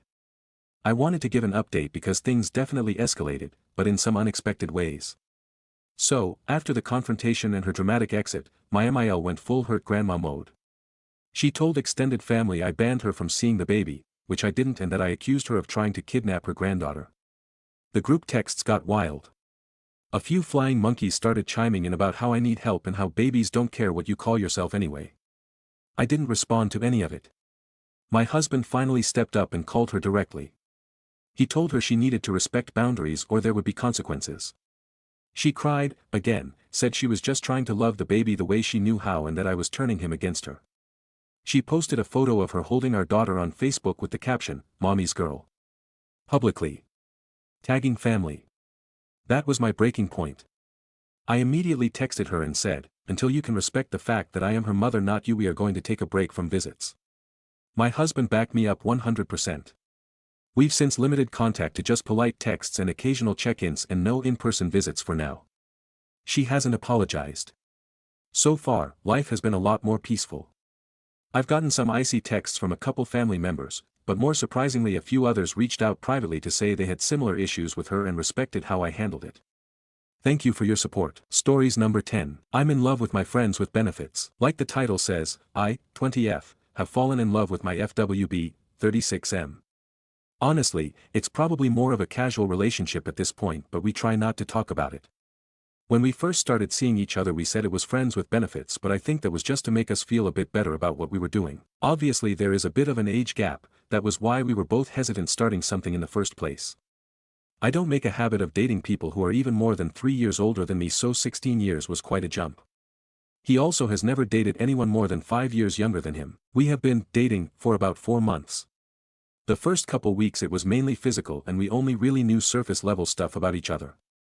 As time went on, it's gotten way deeper than that. We go on dates, he holds my hand, we sleep in the same bed most nights, he cooks me breakfast and kisses me goodbye before he goes to work. We also shower together without having sex, and when I'm on my period and having menstrual cramps, he'll rub my stomach. He makes it a point to watch the movies I like and listen to my favorite music. He has a Spotify playlist on his phone of all the music that I've recommended that reminds him of me. We also have deep conversations about our childhoods, family and our future. We have this hypothetical idea of what our life would look like. We'd get married, move out to Wyoming or Montana, somewhere with mountains, and start a ranch. I mean, we've talked about baby names. But whenever I bring up actually being serious he gets this fucking sad look and pulls me in and whispers, "Baby, we can't do that," in my hair. It's fucking devastating. We got into an argument last week because I brought up him maybe coming to meet my family next month. He said that we can't, and I asked him why he pushes me away when I know he cares about me. I told him that it feels like I'm just waiting on a wire to get my heart broken. I asked him why he didn't want me and what about me wasn't good enough, and it looked like I broke his heart. He reassured me that he does care but that I'm young and shouldn't settle for someone like him. Like he's a bad fucking choice. It's been a bit weird since, we still do what we did before but we fall into uncomfortable silences and sometimes he just looks so sad. I'm losing my mind. I don't know what to do other tell him that I'm in love with him. But if I do that I'm afraid that he'll get scared and end it. How do I tell him without spooking him? We can't do this forever, it's killing both of us. Any advice would be lovely, let me know if you have any questions, I'm sure I left stuff out. Consensus. Commenters tell her to run like she's on fire. Notable comments. Commenter 1. He doesn't want to be with you, lol, you're giving him everything he wants without any form of commitment. Why would you do this to yourself? I don't doubt you're in love, I think any of us women would be at 20 tbh, but we can't do this, but then, continues to do this. Like? LOL. It'll hurt but walk away.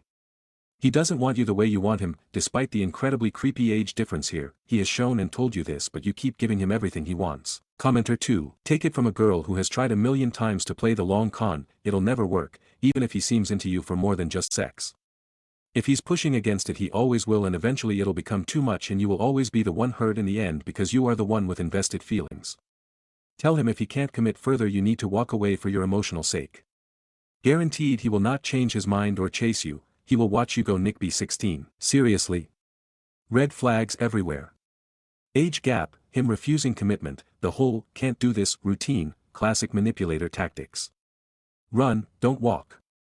You deserve someone who actually wants you fully, not these breadcrumb emotional games. Commenter 3. He's almost twice your age, and he's telling you that he can't be in a more serious relationship with you. Believe him. He's telling you no, and just as you would want to be listened to, you need to listen to him. Bless and release. Be glad that it happened and move on to someone who isn't ecstatic and shout it from the rooftops, yes. Because there absolutely are people out there who would love you like that. Commenter 4. This happened to me at the same age, same gap.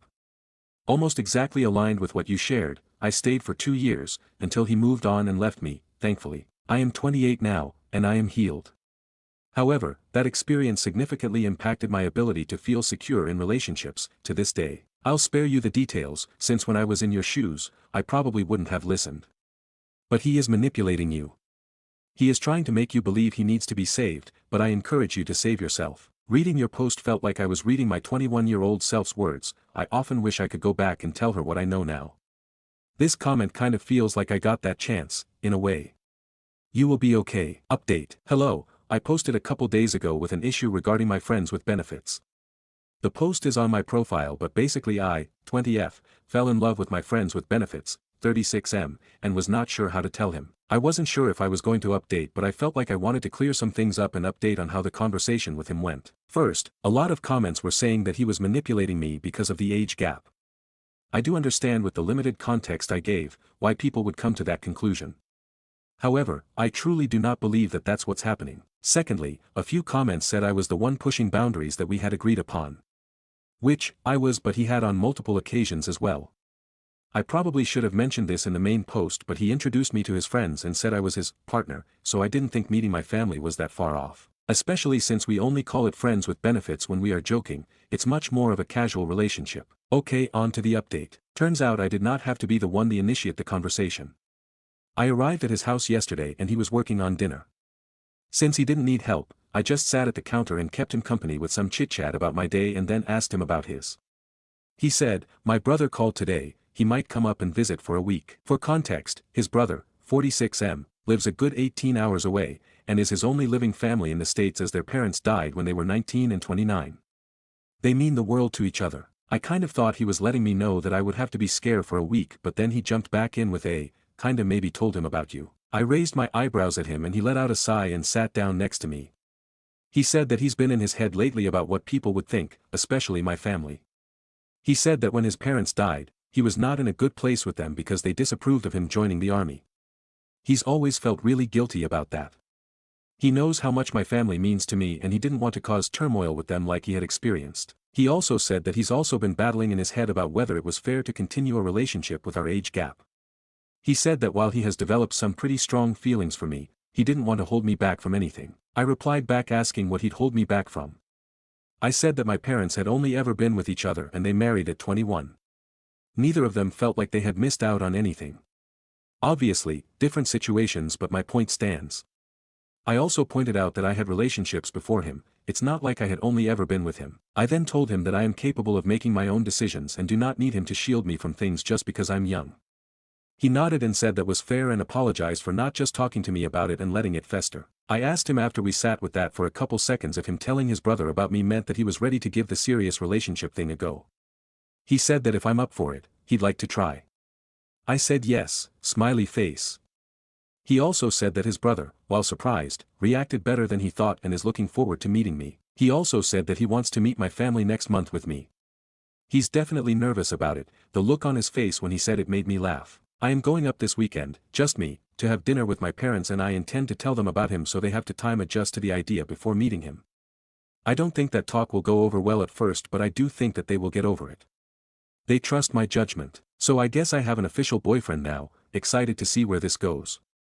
I know that this is probably not the update that everyone wanted, but he's a good guy and if anything fishy happens, I promise to leave. Consensus. Commenters are horrified. Notable comments. Commenter 1. He said when he talked to his brother, I kinda maybe told him about you. That's practically poetry. And they say romance is dead. It's sad OP doesn't like herself enough to exit this yuck relationship and enjoy her 20s. Instead she's going to find herself emotionally scarred from never feeling good enough, struggling to always cater to his needs. He set the standard by how this is even getting started. She's spent all this time trying to convince him to have a relationship with her, and now he's agreed. He's holding the power. Of course at 20 she doesn't think he's manipulating her. That's why these kinds of men can get away with it for so long. These barely women are still naive. I had my own bout with it even older, in my mid-20s with a man who lied about his age, turned out he was 19 years older than me. It's the same old song and dance. I wonder what his 46-year-old brother is going to think when he meets the kid his brother is dating. Commenter 2. I honestly think your parents may lose their shit when you tell them about him. Look, you are 20 years old. I won't call you young since I'm sure you already heard it a lot by this point, but you are 20 damn years old. You have yet to experience life. Girl, come on now. Be so FR right now. Look, since you don't want to listen to people's warnings, at least take this as advice. The moment he starts to control what you wear, who you go out with, who you talking to and where and when you can and can't go, then hopefully you have the decency and respect for yourself to leave him. I really don't think you know what you signed up for, but looks like you are stubborn and want to prove the odds, so. Good luck and congrats on the relationship. Just make sure you remember everyone's warnings and advice. You may need them in the future. Stories number 11. My 27M, FIL, 59M, led a smear campaign against me and came between me and my wife, 29F. I'm lost. How do I forge forward? My 27M, wife, 29F, and I aren't in a good place. It's not a fun feeling. I feel context is important here. We're college sweethearts married for 6 years and have a daughter, 4F. Our constant hurdle is family. It's like having to validate our relationship. I always thought my wife was worth it, though. I haven't felt for anyone else the way I do about her. My wife's family is very old school. They're conservative in their beliefs and values. My FIL, 59M, is treated as the captain and looked to as the head. My relationship with him was never smooth, not for my lack of trying. Him putting up with me only came after my daughter. I don't believe he's ever thought I was good enough for his daughter.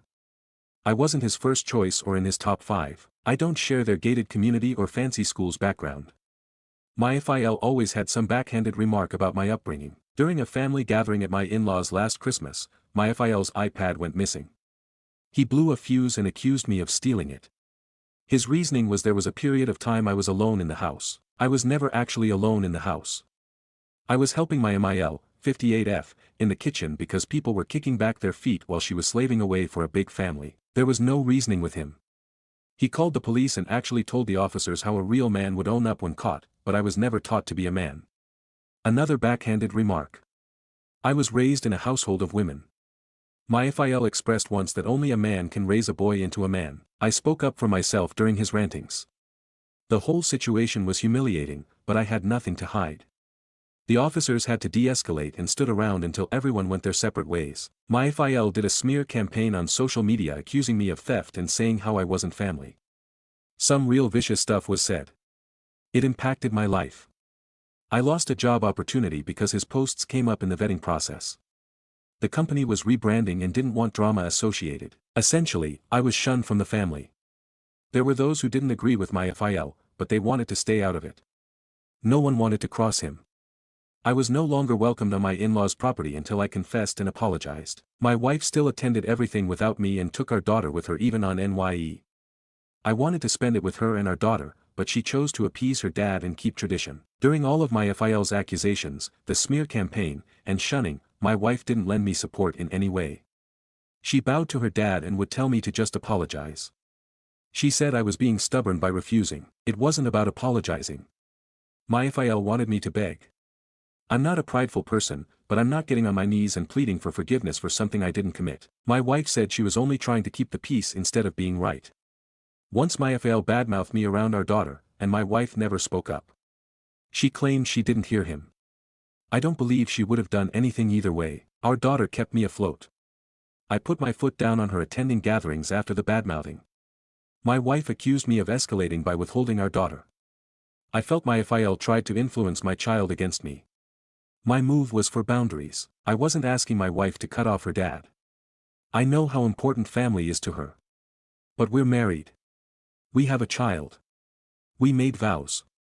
I only wanted her to be there for me as my partner and best friend. She abandoned me. I had more support from my MIL and SIL, 35F, than I ever did from her. We fought a lot. We were pushed to a new level of argument. I held everything in, and we'd blow up.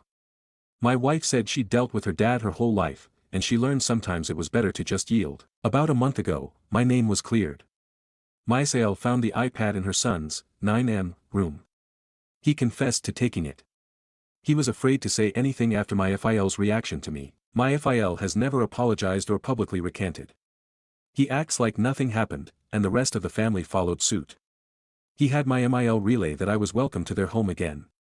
Others began inviting me to functions. I've declined for myself and my daughter. I'm not holding grudges or using my daughter as punishment. I saw who my FIL was clearly. I don't want any involvement with him unless necessary, nor is my daughter allowed to have unsupervised visits with him. I don't want her exposed to the ugliness. The situation remains a sore on my marriage. My wife won't talk about it. If I try, she says I'm throwing the past in her face. I'm just trying to open up to her about how everything still affects me. She feels I'm not working toward keeping the peace. My FIL falsely accused me of theft, led a smear campaign, badmouthed me around our daughter, and was enabled by some family. This is me keeping the peace. If this post is the right call. My wife wouldn't approve, but there's no talking to her about this in any real way. I'm lost. We've never been so disconnected. I'm in love with her. I wouldn't have stayed if I wasn't. I want to work on our marriage and do right by our daughter. I don't regret my choice on my FIL, but I am questioning if I'm making things worse. I feel alone.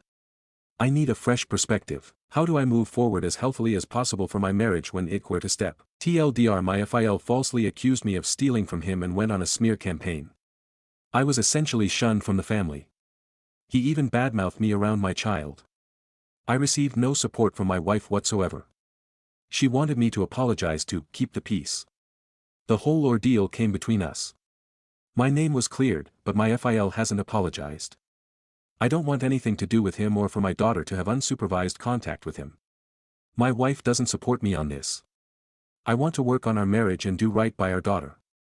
How do I move forward as healthily as possible for my marriage when it were to step? Stories number 12. Aita for leaving a dinner party after my SAL, sister-in-law, kept insulting me and my daughter. I, 29F, have a daughter, 4F, and my husband, 31M. About 2 weeks ago me, my husband, and our daughter were invited to a family dinner party hosted by my SAL, 39F.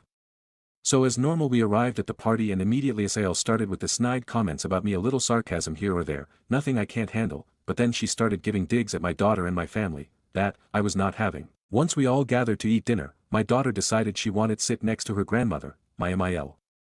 I didn't think this would be an issue since SIL's husband said that the seating was not arranged, anyone could sit anywhere. When we started eating, SIL noticed that my husband and I were sitting a few seats away from our daughter, because again she wanted to sit with her grandmother, and she was in a different spot in the table from us for whatever reason, and for the record we didn't stick MIL with her, she said she was fine with sitting with her.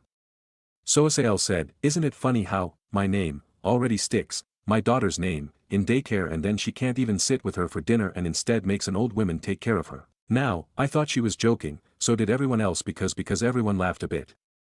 Turns out, she was not in fact joking.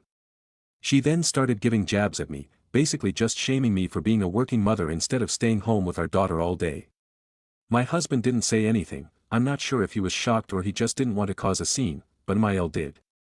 She defended me and basically told off SIL saying that not everyone has the luxury to stay home all day, and even if that wasn't an issue, she's healthy and happy and it's none of her business how we raise our daughter. That got SIL pissed and then she started saying stuff that was just so disgusting of her to say. She said, you were so irresponsible the first time that you lost it, and this time the kid's autistic so I think it's about time we stop trusting you to take care of kids. The entire room just went silent, even my husband said nothing, which at that point I wasn't even willing to hear him out anymore because now his silence was inexcusable. I immediately grabbed all of our things, plus our daughter, and told my husband that we were leaving and that he would need to find a way home that night. MIL apologized to me, even though she did nothing wrong, made sure I was okay and told me to call her if I wanted to talk about it, and after that I just left. In the 2 weeks after this I've gotten nothing but mean and nasty texts from SIL until I eventually blocked her. My husband and I still aren't on the same level right now. He's pissed that I left him there, pissed for obvious reasons, it's just not the best. None of this of course is stopping my husband and I from taking care of our daughter. Mil is also of course remaining the absolute angel she is. But I guess I just want to know if I was wrong for leaving my husband there and not hearing him out first. Aita, Stories number 13, Refuse Service When Legally You Can't. Hope you enjoy the fine. I live in Portugal. Here when something happens at a commercial space you write in the complaints book. My parents own a business which mean I am fairly well informed about how these things work. I had recently had an encounter at this kiosk with this man and he lingered at my card checking numbers names flipped it over looking at the CVV it was uncomfortable. On to the exchange. Me. Good morning I would like 2 packs of Winston 126 cigarettes. He proceeds to ask me for my card with a hand gesture him. It's 12:20, hand gesture again. Me. I would prefer to insert the card myself. Him. You can't do that. Me. I won't touch the machine at all, only insert the card. Him. Throws the machine down in disbelief. I can't let you do that. Me. Are you refusing service? Him. Yes. I asked for the complaints book, he refused, which legally he can't, but it was just me and him. I wait until another client shows up and ask for it again. He relents and gives it to me. As I open it I realize I didn't have a pen. You have to write out your complaint. I ask for one he refuses. I say okay. As soon as I open the book I see something wrong. The first complaint is completely ripped out, all 3 pages are.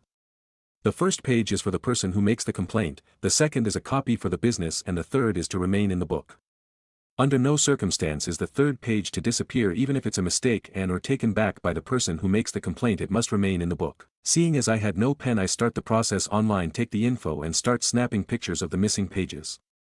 As soon as he saw me taking pictures he does a beeline from around the counter to me and tries to take the book away. I said I have every right to keep this book until I'm done with my complaint. He gets huffy and more clients show up.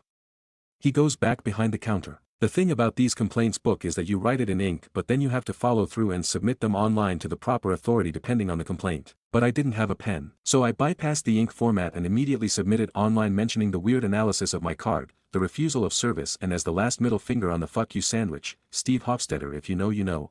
I also mentioned the missing pages with pictures of the missing pages itself including the business stamp in the same picture so they can't refute and say it's some other book. Now because it was online it goes straight to the authority AC and you can choose which department depending on the complaint. After an hour of nicotine withdrawal, of looking the business up the pictures and writing the complaint itself I hand the book in with no written complaint. He opens it, chuckles to himself and smugly says, "Did you give up because you didn't have a pen?" I say no, because I didn't have a pen I decided to submit it directly online and as my last mic drop moment I said I didn't feel comfortable writing it in the book as the first complaint had magically disappeared from the book. The color drained from his face because we both knew what would happen. Even if they don't take the complaint seriously, tampering with the book is absolutely taken seriously and that absolutely will be followed up and fined accordingly. Then I smiled and said I wish I had a pen and left. Relevant comments. Commenter 1. Hell hath no fury like an addict scorned.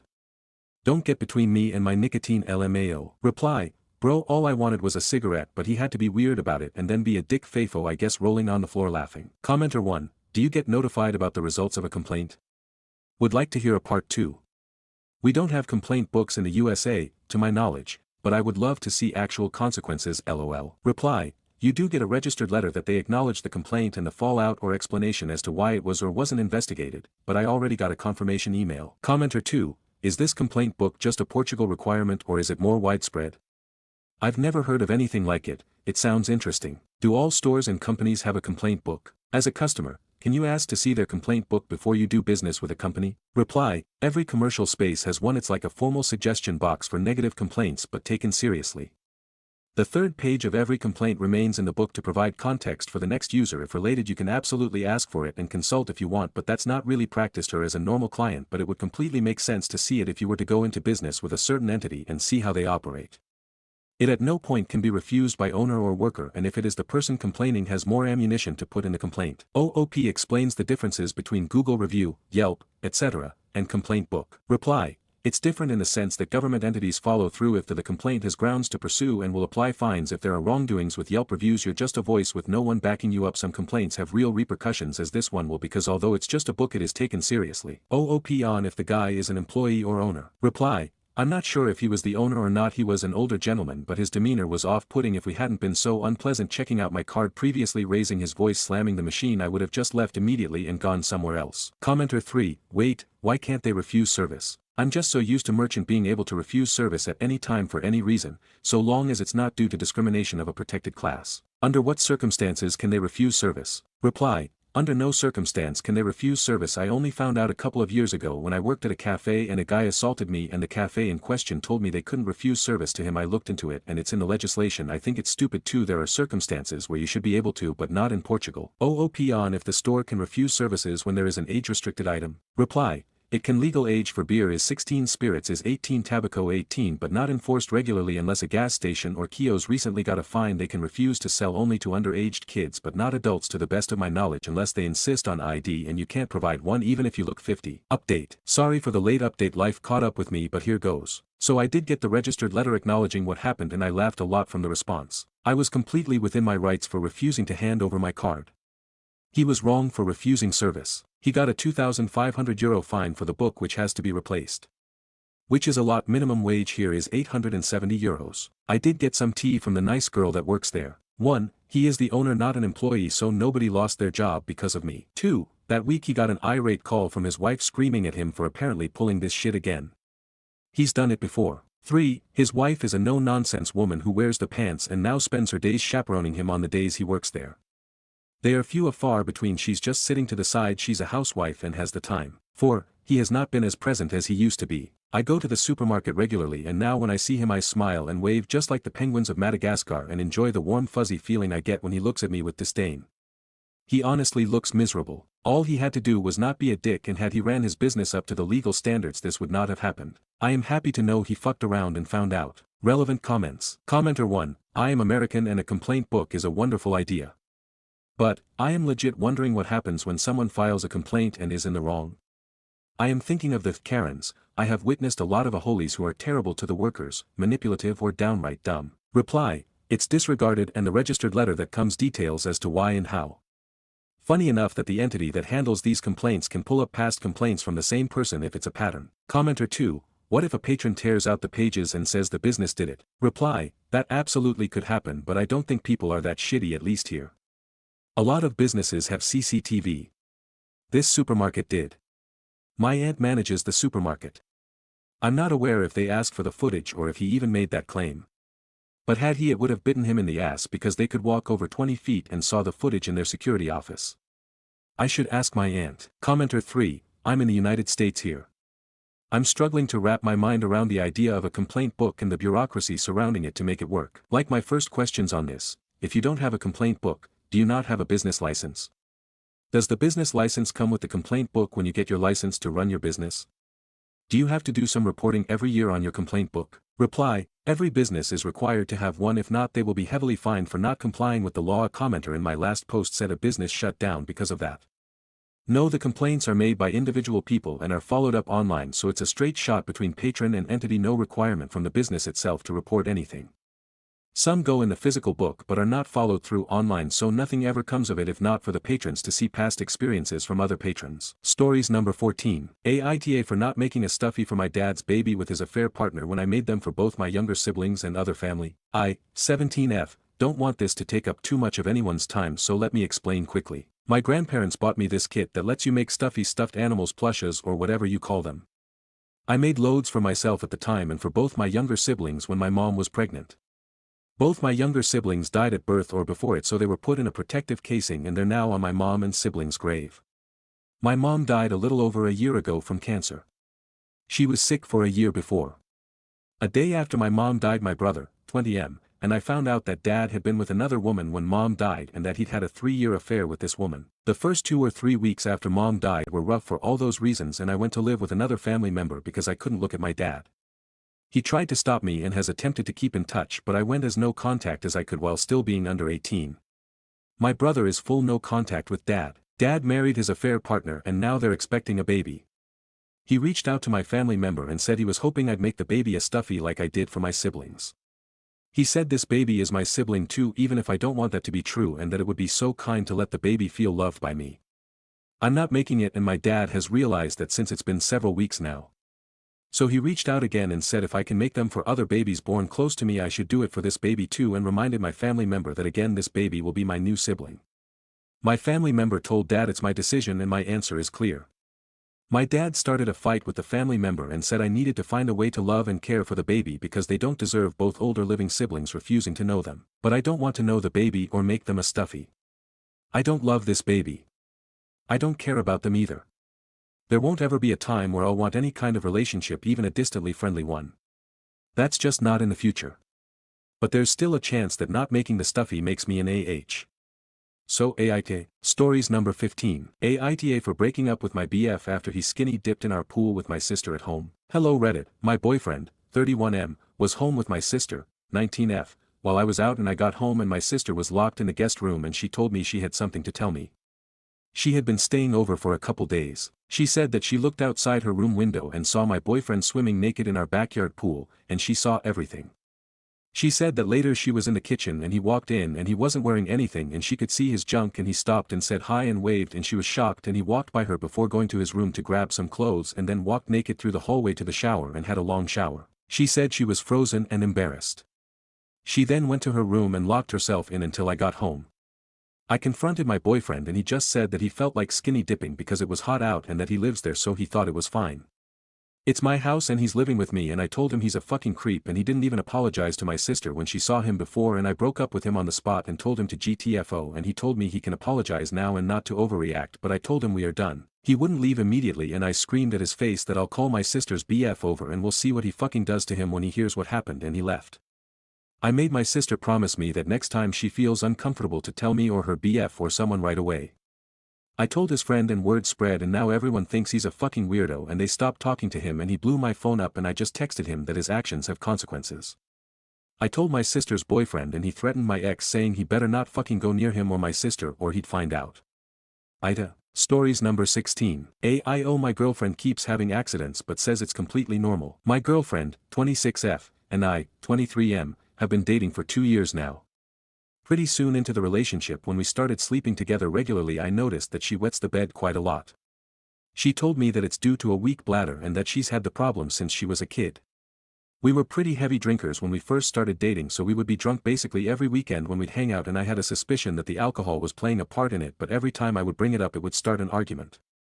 I quit drinking a little over a year ago due to my roommate going to rehab and I just didn't want to be a negative influence on him and so made it a rule that my house is a dry house.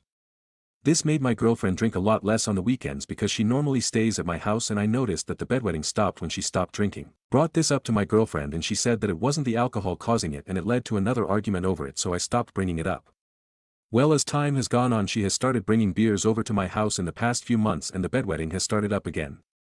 I should point out that she drinks these 12% ABV cans of beer and she drinks them to the point that she passes out. I have set up boundaries with her before about no alcohol at my house and she adheres to those boundaries for a couple weeks before she starts sneaking them and drinking them while I'm asleep.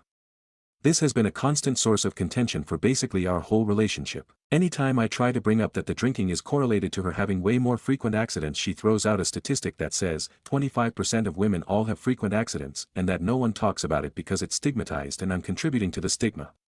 She also brings up that I'm just being mean to her because she reminds of my father who was an alcoholic and that I'm pushing my trauma onto her. Our relationship is fantastic but this is just a constant fight that I've been having with her for a long time and I don't know what to do. I've replaced my mattress 3 times over the past 2 years and my new couch that I bought before we started dating now reeks of urine and no matter how much I try and clean it I can't get the smell out and it's embarrassing but every time I bring this up it starts a fight. Stories number 17. Everyone stopped showing up. I brought them back before he died. I wasn't about to let my friend die thinking no one gave a shit. Late last year, my friend was dying in hospice. He was only 34. Primary progressive MS had kicked his ass for years, and then pneumonia finally got him. By then, most of his friends had disappeared. People stop showing up when you're sick for too long, that's just the brutal truth. But I wasn't gonna let him die thinking he didn't matter. So I called every single friend he had, even the ones who hadn't seen him in over a year. I didn't coddle them. I told them straight up, get off your ass and go see him. Now. And they did. One by one, they showed up. His mom told me later that when his old friend started walking into that hospice room, Alex smiled. Really smiled, for the first time in a long time. The friends I called kept trickling in until he died 2 days later. At his celebration of life, in front of 250 people, they stopped everything to thank me publicly. I completely broke down. I didn't expect or even want the attention, I just didn't want him to leave this world feeling forgotten. He and I went way back, schoolyard fights, stupid teenage jobs, big dreams. He introduced me to the woman who became my wife. My kids literally exist because he linked us up. We drifted a bit over the years, but after his diagnosis, we locked back in. I stayed. I wrote and delivered his eulogy. It tore me apart, but someone had to tell the room who he really was, not just a guy who got sick and died, but a badass who cracked jokes right to the end. A guy who had dreams he never got to chase, but still left a permanent mark on everyone around him. I'm not posting this for pity or praise. I just needed to put it somewhere. Because I still think about that smile. And I still think about how close he came to dying alone, and how fucking glad I am that he didn't. Here's a piece of what I said in his eulogy. When I think back to that schoolyard fight and him telling me, "You can't move a mountain," I realize now how right he was, in ways I couldn't have understood back then. He faced mountains of his own, mountains of pain, loss, and struggle, and while he couldn't always move them, he stood firm. He faced each challenge with a strength and determination that proved he didn't need to move the mountain, he just needed to show it couldn't move him. Note, I removed his name from the quote and replaced it with him. Stories number 18. Aita for not inviting my sister to my wedding because she always jokes about sleeping with my fiancé. Okay, so I'm getting married in October. Small, chill, nothing crazy. Should be a happy time, right? Except my older sister, 31F, has this thing where she constantly flirts with my fiancé, 29M. Like aggressively. And it's always under the guise of, "OMG, I'm just joking, don't be so sensitive." First time she met him, deadass said, "Wow, you upgraded, I'd let him ruin my life too," in front of me. I laughed it off because I didn't want to seem insecure, but like, WTF. Then she started with the, "If you ever get bored of her, you know who to call," comments. Again, in front of me. I told her it was weird and she rolled her eyes and said I'm too uptight. She's made so many lil jabs. I saw him shirtless once, "Damn girl, you got lucky, if you die first I call dibs. Too bad you got to him first, lol, like it never ends." My fiancé thinks it's awkward but tries to ignore it. He's not flirtatious back. But he also doesn't really shut it down either. Just gets uncomfortable and laughs nervously. Last weekend was the last straw. We were at my parents' house and I left to grab something from my car. Came back and heard her saying, "I swear I'm not making this up. I mean, if you're having second thoughts, I'm always available." Just kidding. Unless, like. The unless was real. That's not a joke anymore. That's a goddamn come on. I snapped. Told her she's disgusting and can't come to the wedding. She flipped. Cried. Told my mom I was being dramatic. Now the whole family's saying I'm ruining the family over a joke, and she's just always been flirty and doesn't mean anything by it. I don't even care if she meant it or not anymore.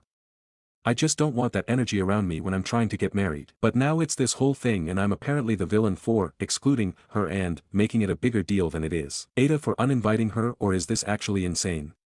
Because at this point I feel like I'm losing it. Stories number 19. I have $16,000 from a scammer, now what? A guy reached out to my restaurant over email and said he wanted me to organize an event for 30 people. He wanted an invoice right away and gave me the email of the band he wanted me to reach out to. He didn't care about any details other than the band and that I needed to pay them right away in order to not lose his event day for them to play. He was willing to talk to me on the phone, no email addresses were flagged as spam, and after I quoted him $20,000, he paid $16,000 through a bank account routed to my business account. In the following days the customer accidentally sent an email from the band's email and I caught onto other suspicious details. Why did he want me to pay the band so bad? Fishy that they only wanted to be paid on Cash App, then Cash App warns me that it's a fraudulent account. Customer wanted me to front money to the band as the money he paid me was being approved in the banks. After I told him it was off and I busted him, he didn't respond other than trying to get me to send his money back. When I said he was a scammer, he has not replied at all.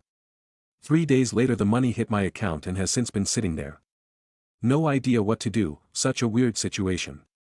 Any ideas? Stories number 20. Aita for saying my sister should not get alimony. My sister, 49, is going through a divorce after 26 years. Because he, 55, was in the military, she already gets 50% of his retirement and now she wants alimony as well. She did spend about 16 years at home with the kids but went back to work and has worked for about the last 10 years. When he retired 4 years ago, he did not get another job. He has PTSD from some bad stuff he had to go through, including having to shoot a young person and enough physical damage that he receives an additional check. He is honorable discharge, partially disabled, 23 years service. The reason they want a divorce is because they just can't get along anymore. They bicker constantly and have grown apart. Nobody is beating anybody, no name calling, no cheating. Just two people who don't like each other anymore. She asked for the divorce and he agreed. Now she asked me for my opinion on the alimony because he is not in agreement. So I told her I did think that was unfair of her. They split everything down the middle except his disability check, because she can't legally, so I think she got her half. I explained he can't work right now and she can. And she has half. Now she says I don't support women. I tried to explain that I do support that there are oftentimes a person should be entitled to alimony, but I don't think she is. I think she is asking for more than half. The math's right there. So Aita, stories number 21, I, 22F, believe my BF, 28M, might be tampering with my toothbrush. I think my, 22F, boyfriend, 28M, might be tampering with my toothbrush. This is probably the weirdest and most disgusting thing I've ever typed, but I think I'm slowly realizing that my boyfriend has been doing something really fucked up. We've been together for about a year and a half. He's always been a little passive-aggressive when he's upset, he won't talk things through, he just gets quiet or moody and gives me the silent treatment. Or accuses me of trying to continue arguments when I'm trying to hash things out until the conversation ends. He loves to reset and act like an issue or disagreement never happened. Anyways, a few months ago, I started noticing my toothbrush was being moved. It's electronic and it would be off the charger on its side or the whole thing scooter back forward.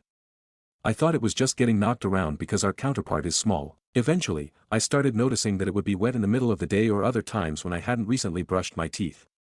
One time I noticed something on it like it had been used to clean grout. That's when I started keeping a small spare toothbrush hidden in my makeup bag which never was moved or messed with. Here's the part that really makes me feel sick. I finally confronted him after struggling to come to the reality that someone might be this disgusting and said something straightforward along the lines of, "Are you doing something to my toothbrush when you're mad at me?" And he just laughed and said, "You're crazy." And then refused to talk about it further. I don't even know how to process that. Like what? I haven't seen him do it, so I don't have proof.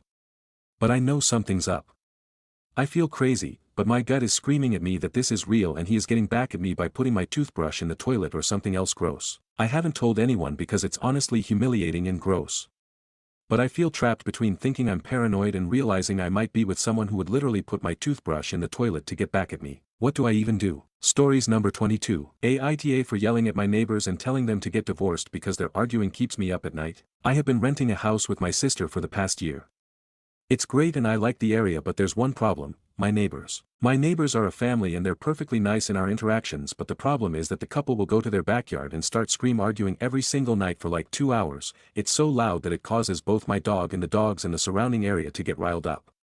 On top of this, my bedroom is next to the area they argue at. It has been like this for 3 months, the cops have been called on them, I've talked to the husband about it, nothing happens.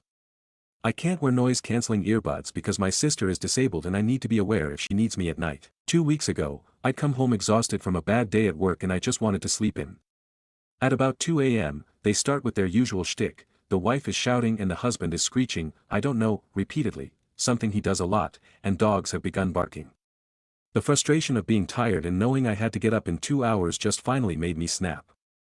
I opened my window and screamed, you don't know, if you don't know now, you won't fucking know later, so can you fucking lunatics just get divorced already and shut the fuck up please. My voice was shaking and cracking from the volume. Well, they did get quiet and it was crickets for the rest of the night. For the past 2 weeks the nights have been radio silent. Whenever I see them while leaving my house they avoid eye contact with me. Who can blame them? I feel really bad, but I was just so tired and frustrated and I just couldn't hold it anymore. I wanna apologize, but my girlfriend's been telling me I just need to let it go and that I had every right to react the way I did, but I don't know, I just feel guilty.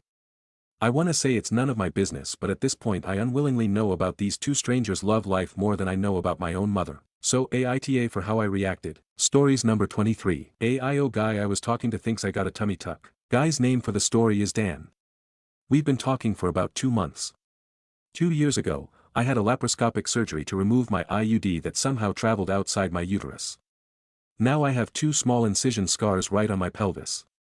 They're hardly visible unless you really stare at it. Last night, Dan and I were cuddling and we were talking about past surgeries and broken bones. I brought up the IUD surgery, and he looked closely at my scars and his face became completely blank. He scoffed, said he knew exactly what my scars were, that it was shitty of me to lie, and he was glad he realized before he decided to ask me out. I was confused, and asked what he was talking about, and he just started rambling. He said that I'd definitely gotten a BBL done, where girls sucked the fat and put it in their buttocks. At first I thought he was joking and laughed it off thinking it was some kind of compliment. I've been doing heavy workouts with my thighs glutes for the past 4 years, so I achieved my dream hourglass figure. When I realized he was serious, I denied his claim, and he just continued to talk over me, comparing me to my mom, who's petite, and K-pop girls. He said things along the lines of, "I always wondered why your body looked like that for an Asian girl, I thought you were different from other girls, I feel so betrayed right now." We bantered back and forth and he eventually stormed out saying that he's out, and he can't deal with plastic girls. Which makes no sense cause wouldn't that be a different type of BBL? Anyways, he ended up texting me this morning, apologizing and saying that it was wrong of him to go crazy like that, and that he wants to start over. I thanked him for apologizing, but I didn't want to continue because it was honestly a red flag for him to jump into conclusions without hearing me out. He begged me for another chance, but I don't think I will. And the Asian comments honestly felt pretty racist. AIO. Stories number 24. My roommate used my bedroom as a guest room while I was gone and didn't understand why I was pissed. I went out of town last weekend to visit family. I finally took the stance to offer them a short out-of-town trip in the woods after winning $900 on a silly casino game on stake, nothing crazy, just 2 nights away. Back at college I live in a 2-bedroom apartment with my roommate, we've been normal friends since college, kind of grew apart but stayed roommates because rent is brutal in our area. I came back Sunday night and immediately noticed something was off. My door was open, I always close it when I leave, and there was this weird smell in the room. Turns out, my roommate let her cousin and her cousin's boyfriend sleep in my room while I was gone. Not just crash on the couch. Full-on used my bed, went through my closet to find extra blankets, and even opened a drawer looking for a phone charger. I confronted her and she was super casual about it, like, you weren't using it and they just needed a place for one night. She didn't tell me ahead of time or ask. Her defense was that they didn't touch anything private, which is hilarious considering someone went through my drawer. I ended up washing my sheets twice and still feel grossed out about it. She thinks I'm overreacting and said I'm making her feel like a bad person for trying to help family. I told her I don't care who it was, that's my room, my bed, and absolutely not okay. We've lived together for almost 2 years and this is the first time I'm seriously considering moving out when the lease ends. Stories number 25. Aita for wanting to back out of the engagement. Over a week ago I, 25M, proposed to my girlfriend, 26F, Madison, fake name, and she said yes. The ring I proposed with has been in my family for a long time and before I proposed it belonged to my grandma who passed away and she knew about this. Tuesday night Madison brought up the idea of me getting her a different ring, which kinda sucked but I wasn't opposed to the idea or anything. When I asked if there was a certain ring in mind she immediately said yes and sent me the link to a $19,000 ring. I agreed it was a nice ring and asked what specifically was wrong with my grandma's ring, is it just not her style, but she basically said she feels like I only gave it to her because it's free. I acted like I was laughing off and we changed the topic. I felt like her wanting a new ring wasn't a problem, but it was her thought process behind why I gave her my grandma's ring that upset me. The next day I talked to Madison and explained me feeling this way and that maybe we should put off the engagement for now. She said I was blowing things out of proportion just because she communicated what she wanted. We argued for a bit and I left out. Her sister and mother have been texting but I haven't responded and I haven't explained anything to my family. Was I overthinking? Aita, thank you everyone for the responses. I just want to add that my problem wasn't that she didn't like my grandmother's ring, I would have been down to get her a different one. What upset me was the assumption that I only gave it to her because it's free. To those who think I'm upset because she didn't want the ring, I have my grandma's ring so don't worry about that part. Stories number 26. I didn't fully understand addiction until last week. I've never been addicted to anything, other than maybe eating too much sugar. I don't smoke, don't drink, usually stuff like that just makes me feel sick so I don't bother with it. I also don't tolerate most medications very well so I've never cared to seek out anything that I didn't need. But recently I had to go to the hospital for severe unexplained pain in my stomach or gallbladder. It felt like my body was being torn open, easily one of the top 2 pains in my life. It felt like I had a chest buster from Alien in the center of my abdomen. Broken bones don't even come into the same realm as this pain. I was in the waiting room of the ER drenched in sweat, periodically shouting in pain. Crying actual pain tears, all things I would typically never do. I'm very shy and would never draw attention to myself if I could help it. I pleaded with my husband to help me, I was too weak to walk to the nurse's station. He got up and essentially begged a nurse to help me and they let me skip the line and wheeled me back. Within 20 minutes they gave me some morphine. I've never had morphine, or really any drug that does anything cool. Almost instantly all the pain that made me wish I was unconscious was completely gone. I felt better than fine, I felt slightly buzzed, and all my pain completely vanished. After hours of enduring the pain it was finally gone. It dawned on me almost instantly why people desperately want to get a hold of that stuff. It's like damn magic. I have no desire to seek out opioids or anything, but now I actually get it. I felt an unbelievable amount of pain and it all went away in less than 2 minutes. Feeling better is all people want. Stories number 27. Aita for telling BF his body hair looks terrible, when he tried me to shame me for having a bush. I am 26F and resident in anesthesia branch. My work schedule is heavy. Though in some years, I will earn well though. And I barely get time for going to parlor etc. As I just want to rest on Sundays. Note I am very well maintained girl and like to keep myself groomed, stylish. My BF 28M is civil engineer. He was at my place and we got cozy. I am not super hairy, but had some hair down there. After we had fun, he told me he got disgusted by hair down there and why am I not maintaining my hygiene. Note I keep myself super clean and before we got cozy. I took bath and applied lotions. I asked did he smell something.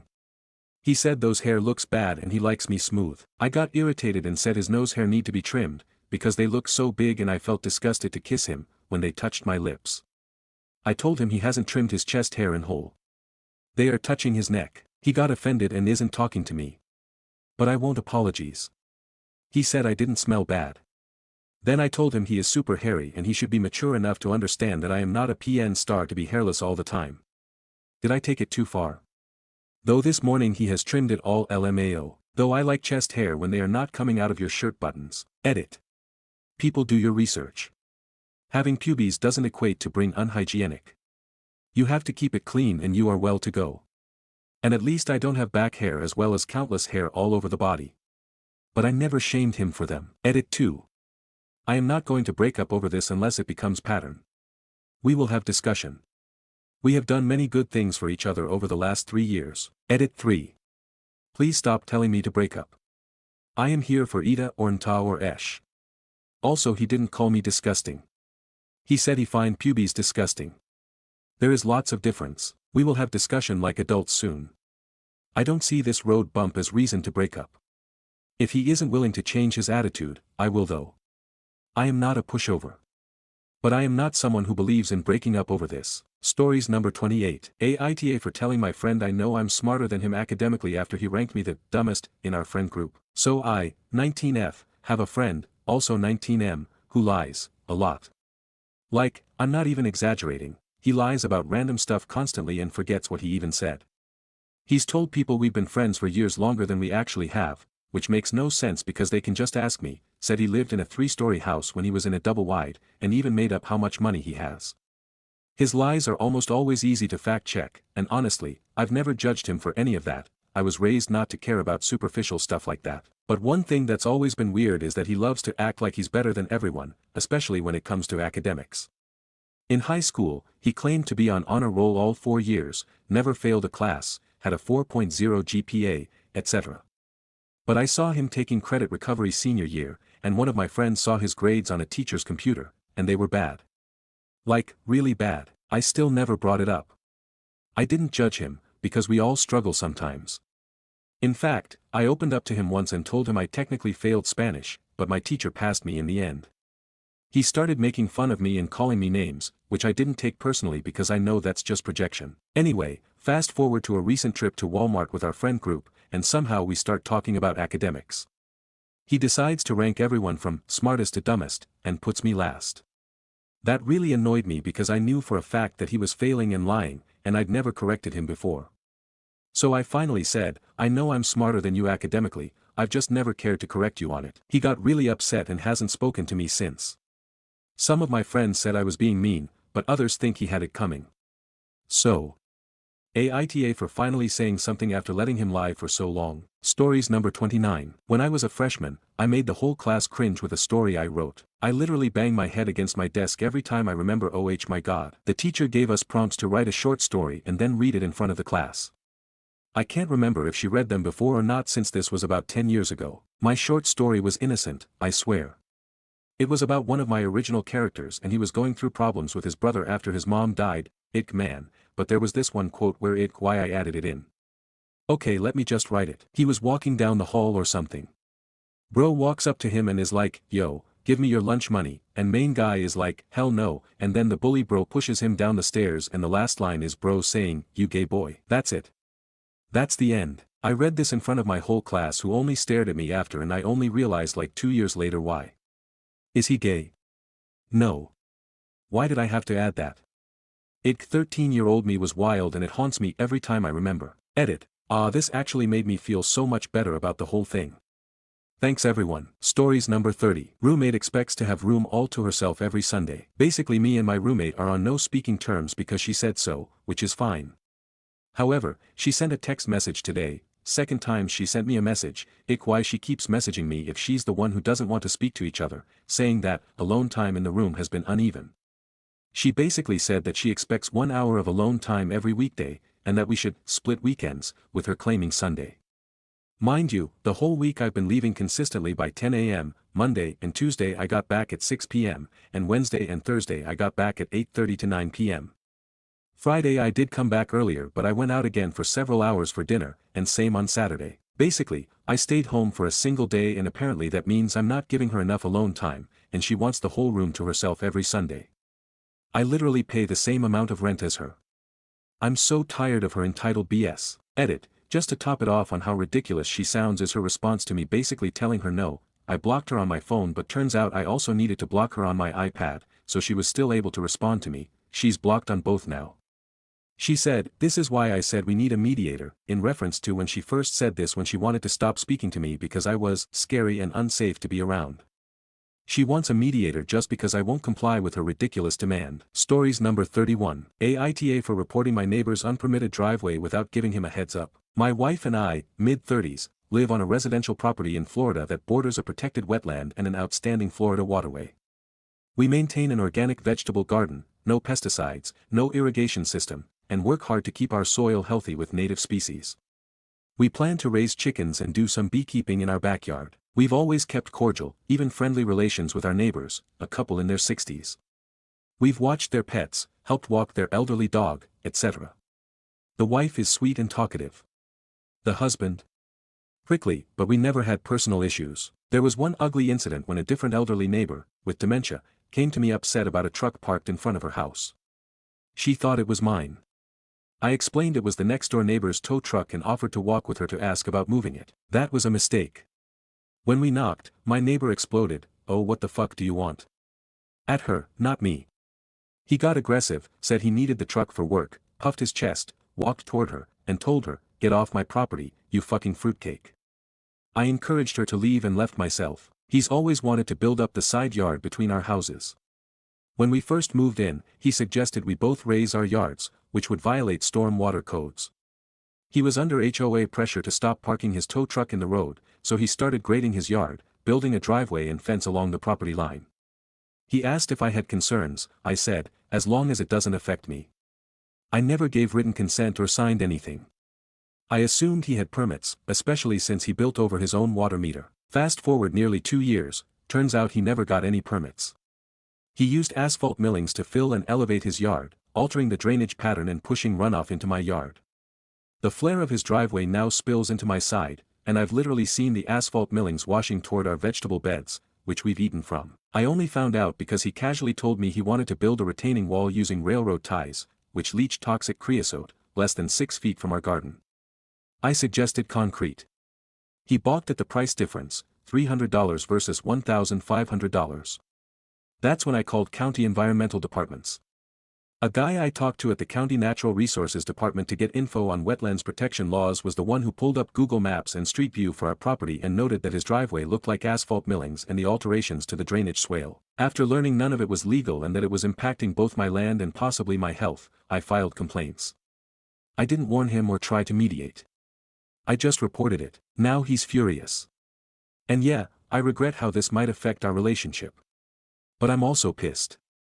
Was I the asshole for not giving him a heads up, or justified for protecting my home and garden? Stories number 32. To fool by trying to flirt with a guy at the gym and ending up in a full-blown CPR situation. So this happened yesterday and I'm still cringing so hard I might never step into that gym again. I, 22F, recently started going to this new gym, and there's this insanely cute guy who works out around the same time as me.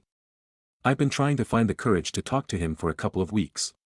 Yesterday, I finally decided it was time. I saw him doing deadlifts and I thought, okay, casual compliment, easy in. So I walked by, smiled, and said, "Your lats are majestic." WTF? Majestic? What was I thinking? Why I said that. I meant to say, "You're lifting a lot," or "nice form," or literally anything else. He looked confused, said, thanks, and I panicked and decided to just walk away and die in the locker room. While trying to speed walk away in embarrassment, I tripped over a medicine ball someone left in the way, my face planted into the floor, and I knocked the wind out of myself so hard I couldn't breathe for like 20 seconds. A trainer saw it happen, thought I was having a heart attack, and started actual CPR protocol before I could wheeze out, "I'm fine." That same cute guy helped hold my legs up while I got oxygen. Pretty sure I died inside. Anyway, now I'm the CPR girl at the gym. And yes, I still plan to go back. I cannot. TLDR, tried to flirt with hot guy at the gym, said something incomprehensible, tripped, and ended up getting nearly resuscitated in front of him. Stories number 33. AITA for telling a pregnant woman I'd call the cops on her. I, 18F, am currently living alone as my mother, 45F, and brother, 25M, both left for work for a few months. The driveway to my house is now empty as my brother took the car, and I don't have a permit so I don't own one. Over the course of 2 months, I counted 7 people just parking here. Not a word, they'd leave their car as if they own the place and leave for hours at a time. I have now installed a chain that blocks the entrance. They would have to take it off if they wanted to park here. Today shall I say, regular wanted to pull up, but couldn't. She knocked on my door and demanded, not even asked, just straight up demanded, I take it off because she has no way of parking. She was pregnant, my guess somewhere 7th to 8th month.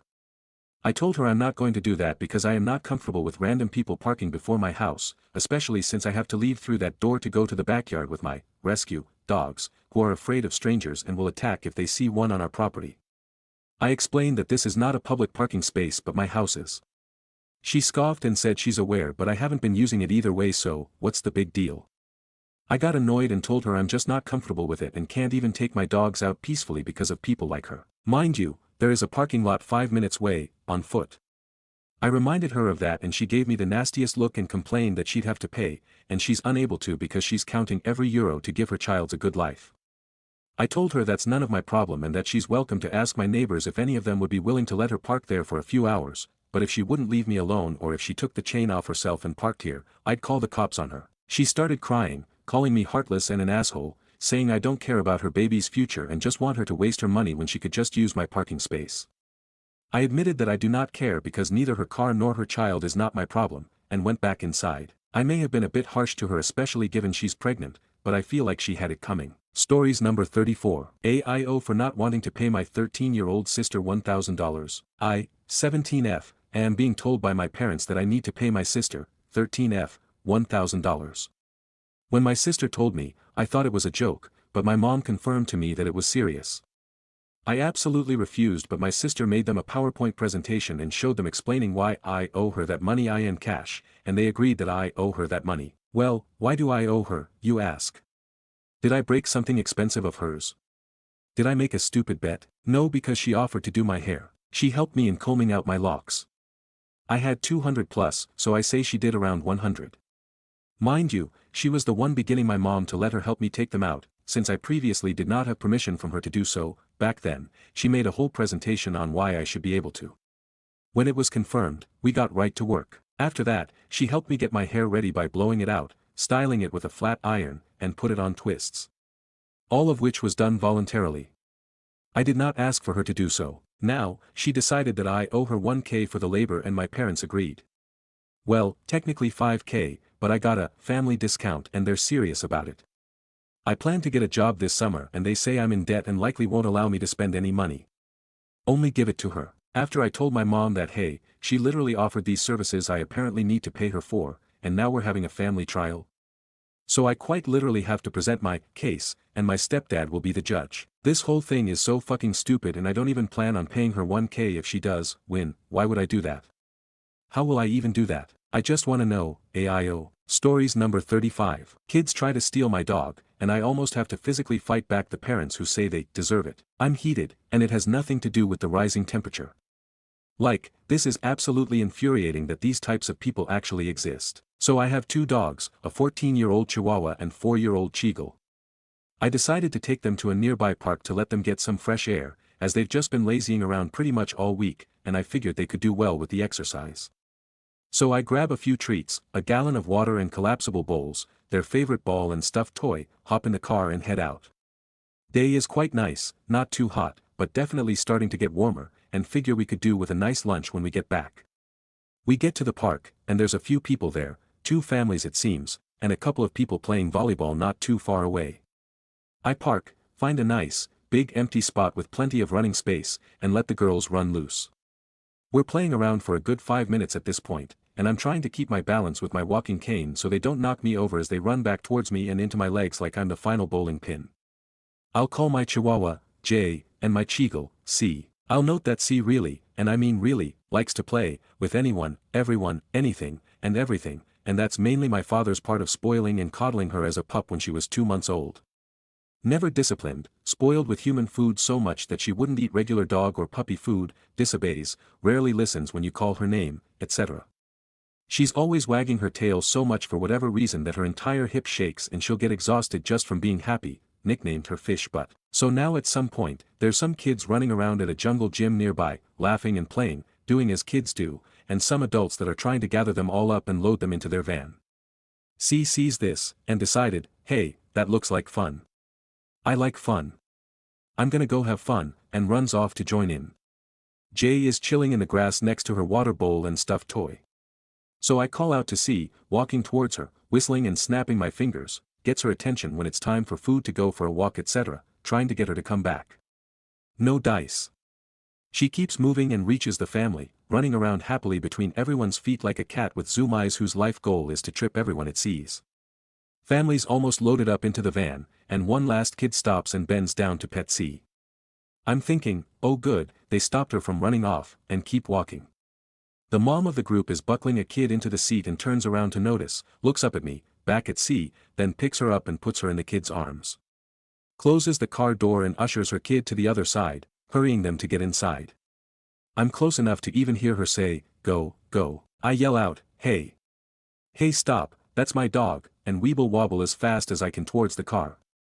Out the car steps who I assume is the father, and maybe an uncle.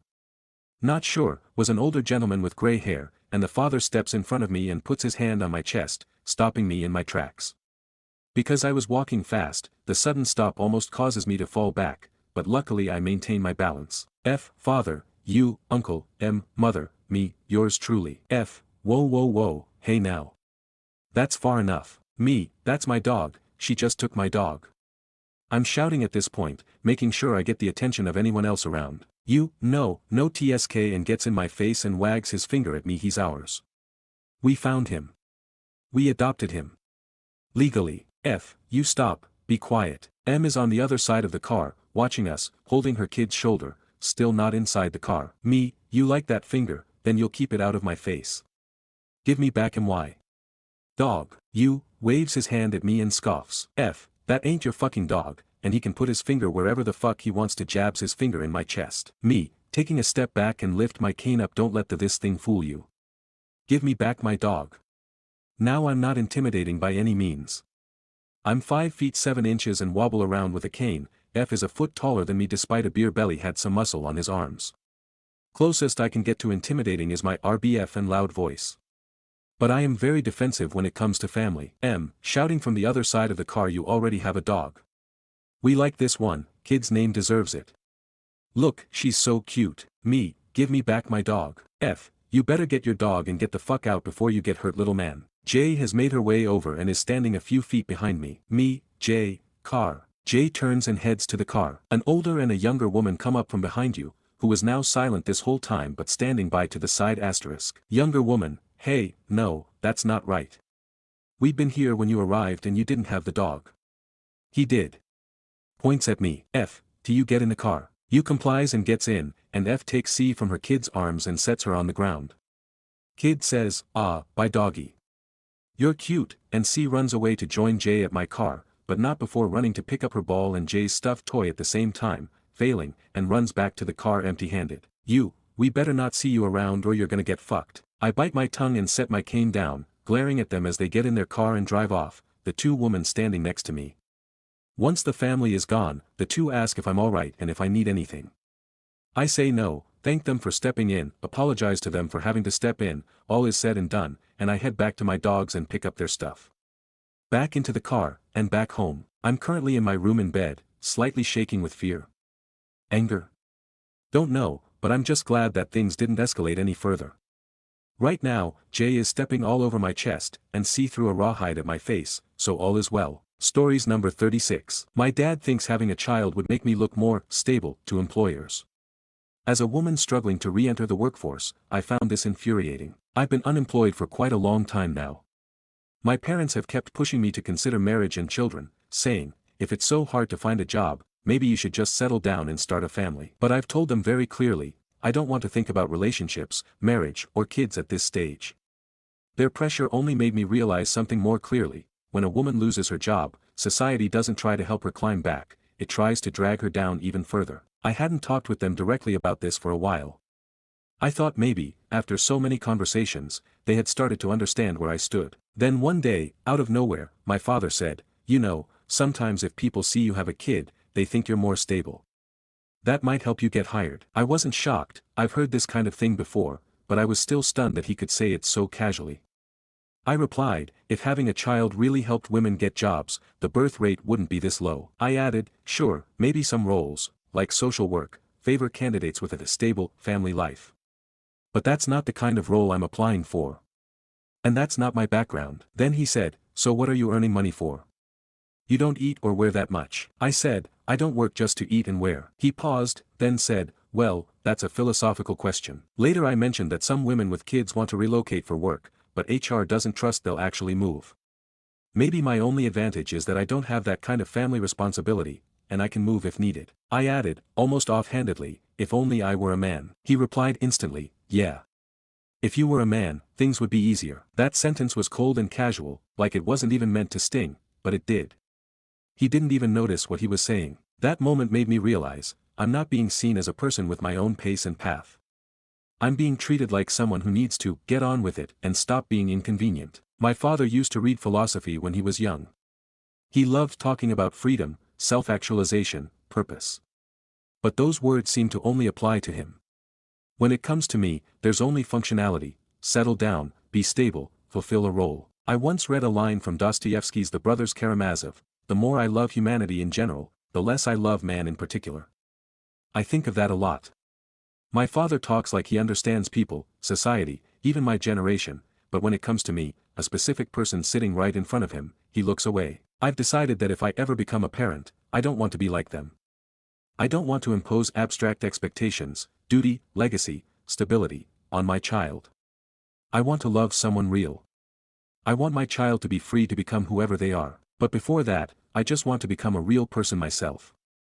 Not someone's projection, not a function, not a placeholder, but just me. Stories number 37. Just had our offer accepted and it had a very troubling home inspection. We decided to walk away from the purchase. Did we make a mistake? We recently were in the process of finalizing a purchase of a home after some significant negotiating back and forth. Yesterday was the home inspection. We paid extra for it because we wanted a thorough inspection and it was a complete and utter disaster. The seller had disclosed mold in the attic as well as a leak under their kitchen sink as the only two major things wrong with the home. Apparently the mold was fixed 4 years ago. When our inspector made it up there he snapped 4 to 5 pictures and showed us immediately. There was mold on about 80 to 90% of the entire attic.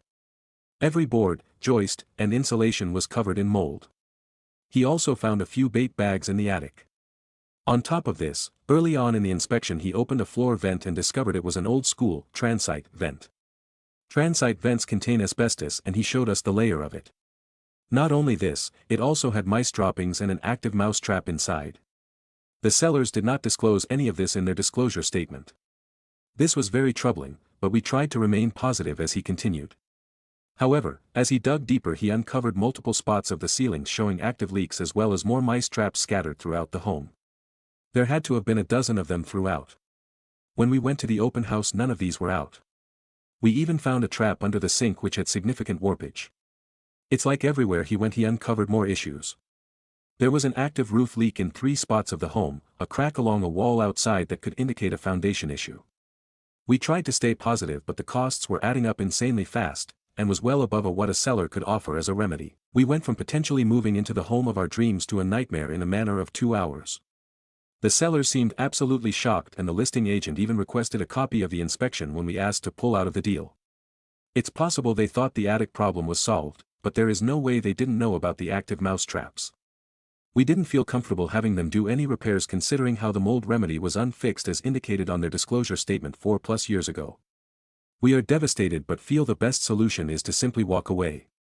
The seller could offer a significant amount of money to remedy the issue but we just don't feel comfortable enough to move forward. Did we make a mistake walking away or was this the right decision? Stories number 38. Aita for refusing to travel with my brother's family because his kids only eat junk food. I am 39, am currently undergoing cancer treatment.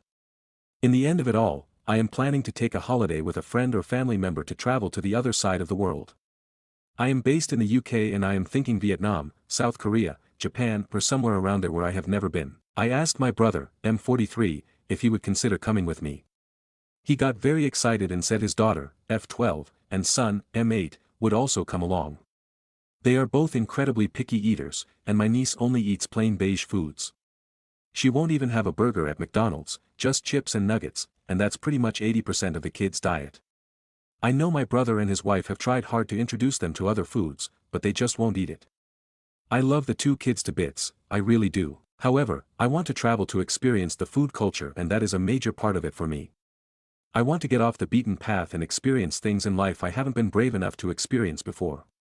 For me, selfishly, this trip is about the end of my cancer and celebrating that there is life after cancer. It's also not something I can easily afford. This is where I might be the asshole. I asked my brother to come travel with me, and when he said his kids would come too, I told him I would rather travel with someone else. He is disappointed and angry with me, and frustrated that I don't want to travel with his family. He feels I am being selfish as traveling with his children can also be fulfilling. I would also like to spend time with them and do some child-friendly things during the holiday. He had already gotten my niece and nephew excited about the travel too. To make things worse, we live in different countries so we don't see each other a lot. They will be very disappointed when they learn I have pulled the plug on the plans. I feel conflicted. Stories number 39. Do you judge someone sleeping over on first date? Had a really good first date lunch turned into a later same-day dinner, great convo, strong chemistry. I don't usually do this, but I ended up spending the night. It felt natural and respectful, not just a hookup vibe. We texted briefly the next day, but it's now been over a day with no follow-up, and I'm spiraling a bit. He did have to work a double yesterday and I know he had plans this morning but still. Do most guys actually lose interest after sleeping together early, or am I just overthinking this? Edit. He reached out I was definitely just overthinking it. And another point I actually have never slept with someone on the first date. That's the reason I asked and made the post. Never been in this situation before. I was extremely unprepared in terms on body hair. It was not expected, the vibe was just right. Stories number 40. Aita for refusing to let my dad walk me down the aisle because of what he did when I was 13. I, 26F, am getting married this fall. Ever since I was a kid, I imagined my dad walking me down the aisle. But as the wedding got closer, I realized I couldn't do it, not after what happened when I was 13. When I was 13, I caught my dad cheating on my mom with a 23-year-old woman. It wasn't just a kiss or a one-time thing, it was a full-on affair that had been going on for almost a year. I found texts and photos when I was using the family computer.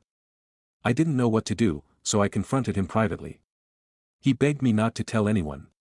I was terrified, so I kept quiet, for months. He eventually confessed on his own, or more like, he got caught. It broke my mom.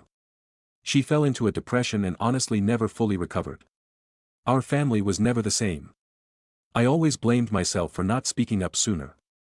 I went to therapy and worked through it, but some scars don't go away. My dad is now remarried to that same woman. He's been trying really hard to be involved in my wedding. He assumed he'd be walking me down the aisle. But last month, I told him I wanted my older brother to do it instead. My dad looked like I slapped him. He asked why, and I told him the truth. I never healed from what he did, and I don't want to pretend like everything's fine in front of everyone. He said I was being unfair, that he's tried to make amends and be there for me.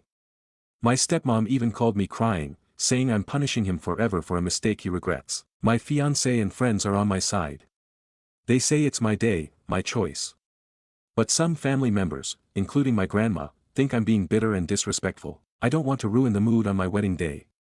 But I also don't want to fake a happy father-daughter moment that doesn't exist. Aita for refusing to let my dad walk me down the aisle because of something that happened 13 years ago. Stories number 41. My terrible family history came out and I feel exposed. I 29am had a rough upbringing. My dad did the unthinkable to me over and over whenever he felt like it, and my mother sat back and let it happen, called me a liar when I told her what he was doing to me. I don't speak to anyone in my family and haven't since I ran away at 18. I married my husband Alex 30am at 22 and I never told him the truth. He was under the impression my parents kicked me out at 18 because they were religious nutcases. I had it in my head if my own mother didn't believe nobody would, and over the years I realized he would have believed had I told him, but it was hard unpicking an almost decade-old narrative I had worked really hard on. Everything came out the end of March. I got a call from the hospital in our area. My mother was on hospice and wanted to see me before she went. She never apologized nor acknowledged what she let happen. Apparently she divorced my dad, too little too late, but she willed me everything, almost $300K worth of money and assets after the house was sold. Alex convinced me to attend the funeral as it might provide closure. I tried to refuse because ignoring my problems was how I dealt with them, but he kept saying it might help me, so I relented. I assumed with my dad and her being divorced he wouldn't be there, but he was. He came over to me and started talking, and it is all a blur because I was in a state of shock. I just nodded and went along with whatever was said. After the funeral he said he wanted to come back with me and Alex as my mother's passing had made him realize how important family is and he wants to right the wrongs of the past. I was still in a world of my own, so I just said yes, and when it finally sunk in what was happening I decided I could stick it out for a few hours, then never see him again and go back to pretending he doesn't exist. While there he got chatting and Alex realized I was off, but I just told him I was uneasy around him because it had been so long. He took it at face value. After about an hour Alex went upstairs to use the bathroom and I tried to walk out of the living room as I didn't want to be alone with my dad. I stood up and tried to leave the room, but then he touched me, only on the arm, but after that I was right back to being that damaged, pathetic little boy who cowered at the mere sight of him. I snapped at him to not touch me. I went to get a drink. I don't drink often, but it had been a long hard day and I was cracking. I was alone in the kitchen trying to calm down, and of course my dad had to come in. He touched me again, this time on my back as I was turned around when he came in. After that I snapped and I wasn't looking at my dad, I was looking at the thing that ruined my life, and I offloaded on him and told him exactly what he is. His excuses ranged from me always having such a vivid imagination, to being a nasty perverted fantasist. He of course didn't admit to it no matter how many times I yelled at him. He didn't have the guts, and after Alex came downstairs, heard me say for the first time what actually happened, tried to go after him. I stopped him because my dad isn't worth going to jail over, and he left. Me and Alex basically spent the rest of the night going over everything, and now he knows the truth and why I lied for almost 10 years. We ended up telling a few more people, a few of our friends, and his parents and sister now know. I do feel lighter now it's out there and they've sworn they won't tell anyone, but if they do, whatever, I can't change the past. Believe me, I've tried. It's been my life's mission, which I thought I had been highly successful at. How wrong one can be. The only thing now is people are constantly checking in and asking how I'm doing, and I hate it. Me and Alex haven't slept together since then. It's almost like he's scared whenever I go near him. I feel totally exposed, and Alex has told me it's a good thing because I'm still me, but that he can fill in the missing pieces, but I don't want people to analyze me. If I had never gotten a call from the hospital I would have carried on like that forever, hiding this side of me, and I don't know what to do now it's been found out. I just have to accept this is my new reality and I have to adapt. I just hope the calls and pity and being seen as damaged wears off soon. Stories number 42. Aita for refusing to babysit my sister's kids after she refused to dog sit for me. Sorry for any errors, English isn't my first language. I, 35M, have a dog. She's an old girl, going on 12 now, but she was a rescue so we don't know exactly, and very sweet. I've had her for a decade. She's really well behaved, she doesn't get on furniture, she doesn't bother anyone. She's old and tired and just wants to hang out at her spot, eat her food, go on her walks and get her pets. She's practically a piece of furniture, but one that needs to be fed and walked. It's probably her age, sure, but she's been that way for a good while. Even when she was younger she wasn't super energetic. All that to say, she requires some work, but she's not a menace or poorly behaved in any way. Previously, whenever I went out of town, my dad would come over and take care of her. He loved her and it was a really great arrangement for everyone involved. 3 years ago my dad passed away, and since my mom passed a few years prior, it left me and my sister, 43F, alone, me more than her, since she has a family. I had a girlfriend at the time, but we have broken up since. Still, a few months after my dad's passing, we wanted to go on vacation, and I asked my sister to take care of my dog. My dad usually did it by coming over, and I offered the same deal. Hell, I offered alternatives too. I offered she come over. I offered her older kid, 16F, 14 at the time, stay over. I offered to bring my dog over to their place, or hell, even for them to just come over twice a day to walk her and to refill her food and water. My sister refused outright. She had her hands full with her house and her family and flat out refused to dog sit, even as her own children begged her to let them since they really love my dog. Nothing helped, she wouldn't compromise, and I ended up having to send her to a pet hotel. I wasn't happy about it, and it cost a pretty penny, but fine whatever. Still, I never quite forgave her. Now, my sister asked me to babysit, as she and her husband want to go on a trip for their anniversary. It's something my dad, and my mom too, used to help them with. Her oldest, as mentioned, is 16 and her youngest is 8. The older girl can be left alone, but she obviously wants help taking care of her son, and her daughter doesn't want to do it, since it's a lot of work over the course of almost a full week. I wouldn't really mind, and I get along well with both kids, but she wasn't willing to take care of my dog when I needed her, so why would I agree to take care of her children? So I flat out told her no, and now she's upset. She says with our parents gone we have no one to rely on but each other, and I told her this was true when I asked for help with my dog as well. She tells me it's not the same thing, since she has a household to take care of, and I just have myself. I told her no, I have my dog as well, and she needs care too, and she was being condescending and hypocritical. She hasn't really talked to me since, and it's been a few days. So am I just being an AH? Stories number 43. Tomboys are a thing. Tired of being asked my sexuality or having it assumed just because of what I wear. I'm a tomboy. No more, no less. I'm not gay. Or bi. Or queer. Or gender fluid. Or butch or whatever cute catchy little buzzword is trending today. And I'm tired of being asked it every time I wear a t-shirt and jeans.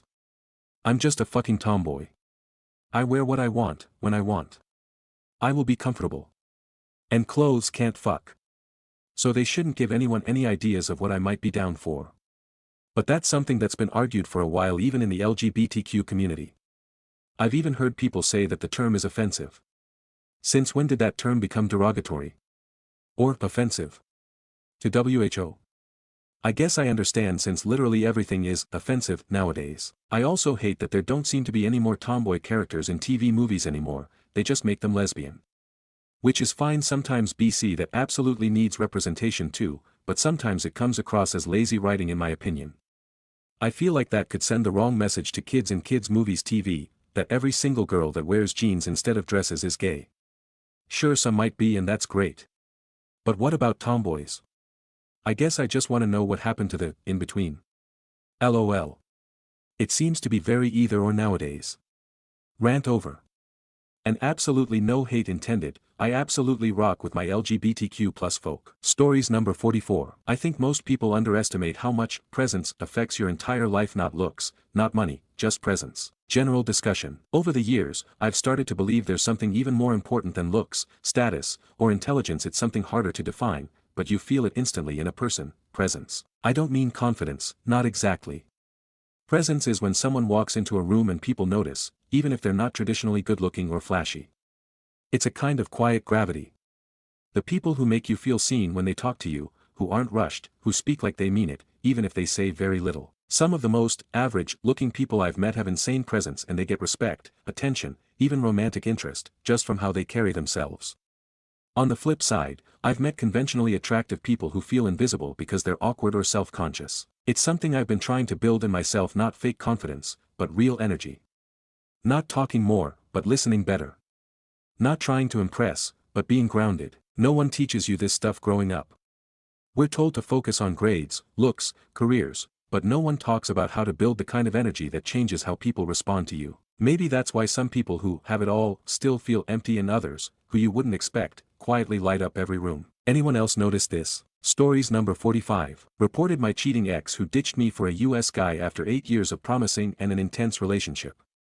Reported on USCIS tips. After 8 years of intense relationship, where I invested a lot of my time and whatnot, this lady suddenly breaks the news that she is flying to USA through a matrimony her parents got her. I had taken in so much stress to make sure that my stressful career and the relationship both grow. She even promised me marriage after seeing my efforts. This was a huge betrayal, so what did I do? I reported both her husband and her on USCIS tips. They aren't doing anything legal there, paying illegal consulting companies for laundering money from India, and payslips for both, and whatnot. They literally keep traveling all around the states, and not an ounce of hard work. Now they're being deported. And I've never been more happier. There's a huge fight and divorce battle in her family which is so much fun to hear through acquaintances. Way better than actually watching it live, and when no one knows that it's me who reported their illegal activities. Anyone stuck with a similar scene may consider doing the same in order to move on. Such people are criminals, for wasting your time, hard work and breaking promises. And are anyways criminals under various visa laws. Win-win. Stories number 46. I started nodding less in conversations and people suddenly started listening more. Used to think active listening meant nodding constantly. Saying, every few seconds. Smiling to show I'm engaged. Then I read something that flipped a switch. Sometimes, over-nodding can make you seem submissive not supportive. So I tried something weird. I stopped. Held eye contact. Stayed still while someone talked. At first, I felt cold. Rude. Like I was being distant. But something shifted. People paused more. Chose their words more carefully. It's like my stillness made space for their thoughts to matter. I realized I'd been performing agreeableness, not presence. And in doing so, I made myself smaller even in silence. Now, I use nods like punctuation, not filler. It's subtle, but powerful. Body language isn't just about doing something, it's also about not doing too much. Your stillness can speak louder than your gestures. At least that's my humble opinion. Stories number 47. Aita for refusing to walk my disabled brother down the aisle at my own wedding. Hi Reddit, I, 29F, am getting married next month. My fiancé, 31M, and I have been planning a small, intimate ceremony, and honestly, it's been a lot of emotional work for me. I've always dreamed of this day being peaceful and simple, especially because I've struggled with anxiety and CPTSD most of my life. I have a younger brother, 24M, who is disabled. He's in a wheelchair and has some developmental delays, but he's sweet, kind, and everyone loves him. I love him too. But growing up, everything revolved around him. Birthdays, holidays, family events all were shaped around his needs. I often felt invisible. When I got engaged, my family asked if I would have my brother walk me down the aisle. We lost our dad 3 years ago. I gently said no. I told them I loved him dearly, but I really wanted to walk down alone, or maybe with my mom. It felt like a personal moment, something just for me. They didn't take it well. They said I was being cruel and selfish. That I was ashamed of my brother. That he'd be devastated. Even my fiancé's family is now involved, asking if I could just compromise for one day. I feel horrible. But at the same time, for once, I just wanted one day where I didn't have to share everything. Is that really so awful? Stories number 48. Aita for not picking my sister up from the airport because she called my car embarrassing. Throwaway because she's already mad enough and I don't need her stalking my account, lol. So my sister flew in yesterday and asked if I could pick her up. I said sure, no problem. I drive a super old Honda Civic. It runs fine, but yeah, it's got dents, the AC squeals a little, whatever. 10 minutes before her flight lands she texts me, can you park far? I don't want people thinking I'm getting in that embarrassing car. I stared at it for a sec and then just didn't go. Turned off my phone and went home. She called our mom from the terminal crying because I stranded her in another city, like she didn't just roast the only free ride she had. She ended up getting an Uber for like $75 and now she's texting me paragraphs about how I'm spiteful and childish. I don't even feel bad. Aita. Stories number 49. I ate pizza a coworker bought for everyone, but didn't pay her for it. I work as a nurse at a hospital. Recently a coworker bought pizza for everyone to celebrate a nursing student's last day. He had been with us for the past few months. She sent out a message letting the team know that pizza was available in the break room. I ate 2 slices. Later on, another coworker messaged the group stating that she had spent $140 on the pizza and asked everyone who ate to Venmo her $8. I chose not to send money because I hadn't been informed beforehand that there would be a cost associated with it. If I had known, I might have declined to eat any. Also, she tends to go a bit over the top with these things and had already done something similar the previous week. It didn't feel like a group-agreed expense, so I didn't feel obligated to contribute. To be fair, it did cross my mind at one point that I should offer to chip in, I usually do in situations like this. But I'll admit, I'm also not the biggest fan of hers, and I think that played a role in my reluctance. Does that make me the asshole? Stories number 50. Our dog killed another dog at the park today. What do I do? Okay, to clarify, it's my girlfriend's dog, not mine, and I wasn't there because we live separately. This post is really on her behalf. My GF has a 3-year-old large mixed breed. He is a combination of 5 or 6 large breeds, 2 of which often show up on breed restriction lists. The largest chunk is 30% Rottweiler, since I know people will ask and I agree it's important. He was a puppy rescue from the Humane Society since 8 weeks old or so. My GF is in shock. Her dog has lived in a house with 3 cats for his entire life. He's never attacked another animal, although he has had multiple instances of small dogs charging at him and being aggressive towards him. When I first met her, I spent probably 2 to 3 months being cautious with this big doggo, trying to understand boundaries. But he has honestly been such a great dog. He is sweet, patient, gentle. He is smart and she's worked with him so much. I've never seen a civilian dog as well trained as this guy. This morning they were at the park with a couple other dogs. One they were familiar with and play together often. The other one was a new stranger dog who was like a small teacup type dog, 8 pounds or less.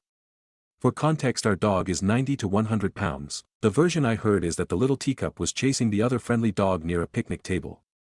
As they came around the table, GF's dog saw the little teacup running at him, grabbed it in its mouth and shook it hard like a toy before dropping it. The event lasted just a couple seconds. We don't know if this was just a reaction to another small dog running at him, or if it was a type of rough play that might have been okay if there wasn't a 10x size difference. We aren't sure, but the result was the same. The teacup was taken to the vet where it was put down due to injuries. My GF is devastated and is in shock. She reached out to the owner and offered to pay all expenses. She will probably write him a letter also. He'd lost his wife some years ago and it was just him and his little dog living together. She is not functioning today. Okay, so the situation is awful, and we are trying to do what we can to make amends, although there really isn't a way to make it right. What do we do about our dog? My GF's confidence and trust in her dog has been soundly shaken. I have 2 friends with 1-year-old kids and I've never had any concerns about their safety, not that they are left alone. But still, I would have trusted this dog to never harm them. How do you handle this situation where you have a dog that is even-tempered, generally calm and non-reactive? Like, this situation feels so out of left field. Any advice or input you can give would be helpful. Thank you. Edit update. Thank you everyone for the responses, both good and bad. I spoke with the vet and paid the other owner's vet bill. Apparently the other owner told the vet office that he didn't want anything to happen to our dog. While I have reached out to an attorney just in case, I don't think euthanasia is on the table. While dozens of people have loudly clamored for the murderous beast to be put down immediately as required by law, I would politely point out that this is not at all how California handles incidents between pets. We are not looking to pitch blame or avoid responsibility. My GF understands full well the responsibility of owning a large mixed breed with his ancestry. I think our dog was in a new situation, one he shouldn't have been in given the circumstances, and that is squarely on us, the owners. I think he was in an elevated play alert mode, and he saw a little dog running at him, and he reacted to a perceived threat. Or he simply went to prey mode. I wasn't there of course, and I haven't grilled my GF on the finest details because we are all still in shock. At the very least we will be working with a behavioral expert. Update 2. I spoke to my GF who firmly corrected me that all of the negative interactions with other dogs in the past have come from other large male dogs, and not with small dogs as I previously stated. She says he has not had issues with small dogs. Also, she apparently offered to leash him just a few minutes before the incident occurred. Her offer was declined by the other owner, as he said it looked like the 2 dogs were getting along well. At this point I feel like I agree with the posters who have suggested this is primarily a prey-driven response. Our dog has had plenty of interactions with small dogs on the street, but he does love chasing squirrels. I think the little bolting dog at the park triggered a prey response. We acknowledge that we are fortunate that the other owner is being understanding and forgiving, and giving us grace. Please direct any prayers, mental condolences, or well wishes to him. Stories number 51. AIO for sleeping on the couch last night after he did this. Last night as we were getting in bed I noticed fiance's foot had a ton of trash, food crumbs, dirt etc. on the bottom of it. I told him about it and told him to go clean it before getting in bed. He decided to sit on the bed and start wiping his foot off onto the bed. I told him not to do this. It's gross, especially since he was doing it to my side of the bed. He goes, "I'm gonna do it anyway," and then took the sheet where I lay and started wiping his foot off with that. I told him I was going to sleep on the couch instead. After I closed the door I heard him say something along the lines of, "You take things too seriously, it was a joke." Then this morning we talked about it and he goes, "Well, you asked me not to do it after I'd already started doing it, but it should have been common sense. I have sensory issues and can't sleep if I feel even one of the tiniest bits of crumbs or even if the bedsheets are folded weird. Ick. Am I overreacting here? I feel like maybe I should have just wiped my side off and went to bed in the bed instead." Stories number 52. Aita for grabbing lunch out of my coworker's hands. Hey, a bit of context before I say what happened, but in our office they serve free food as per our contract, but it's limited and you have to put in your dietary requirements on the company website and they will tally up how many of each they should make and only make that many. They have vegan, vegetarian, halal, kosher and gluten-free options etc. I have certain dietary requirements and I've stated that on the company website.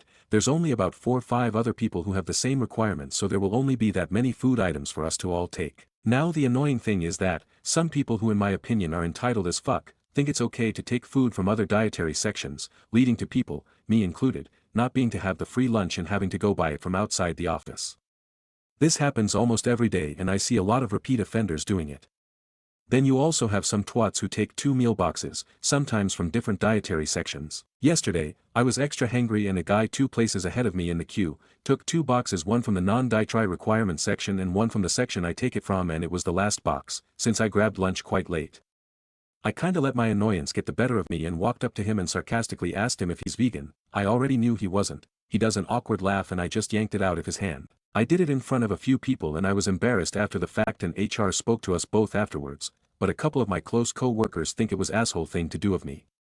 But although I'm embarrassed about doing it in front of people, I think he's the bigger asshole here. Stories number 53. The time a seat stealer made my whole night. I always see seat stealer stories and have been shocked I never came across one.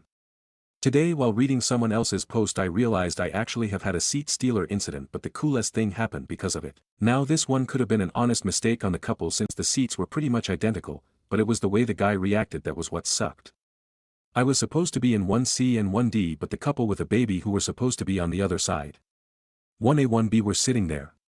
No big deal at all, I don't even want to make them get up, but I still have to make sure they were supposed to be in AB so that I don't steal someone else's seat.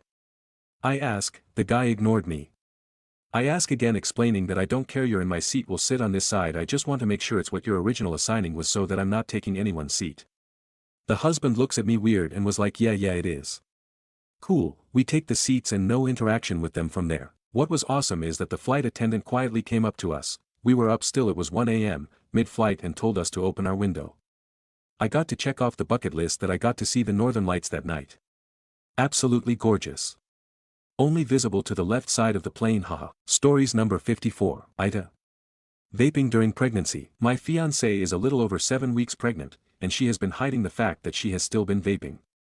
The first sign was an empty vape box inside of her car, but I thought nothing of it at first because she was a heavy smoker prior to her pregnancy. However, the second sign was finding a vape in our bed. It wasn't there when I made the bed earlier that day, and then right there next to her, I find the vape while she was sleeping. I asked her if she was still smoking it and she laughed and said no, I don't try to pry, so I left it there, thinking she wouldn't be intentionally, potentially, harming our unborn child. Fast forward to today, I walked past our son's room, we have a 5-year-old, but unbeknownst to her I seen her hit the vape and I immediately ask her what did I just see her do. Now I'll spare the conversation after that and what transpired, but am I the asshole? I'm being ignored and treated as so, for pointing out and questioning the obvious.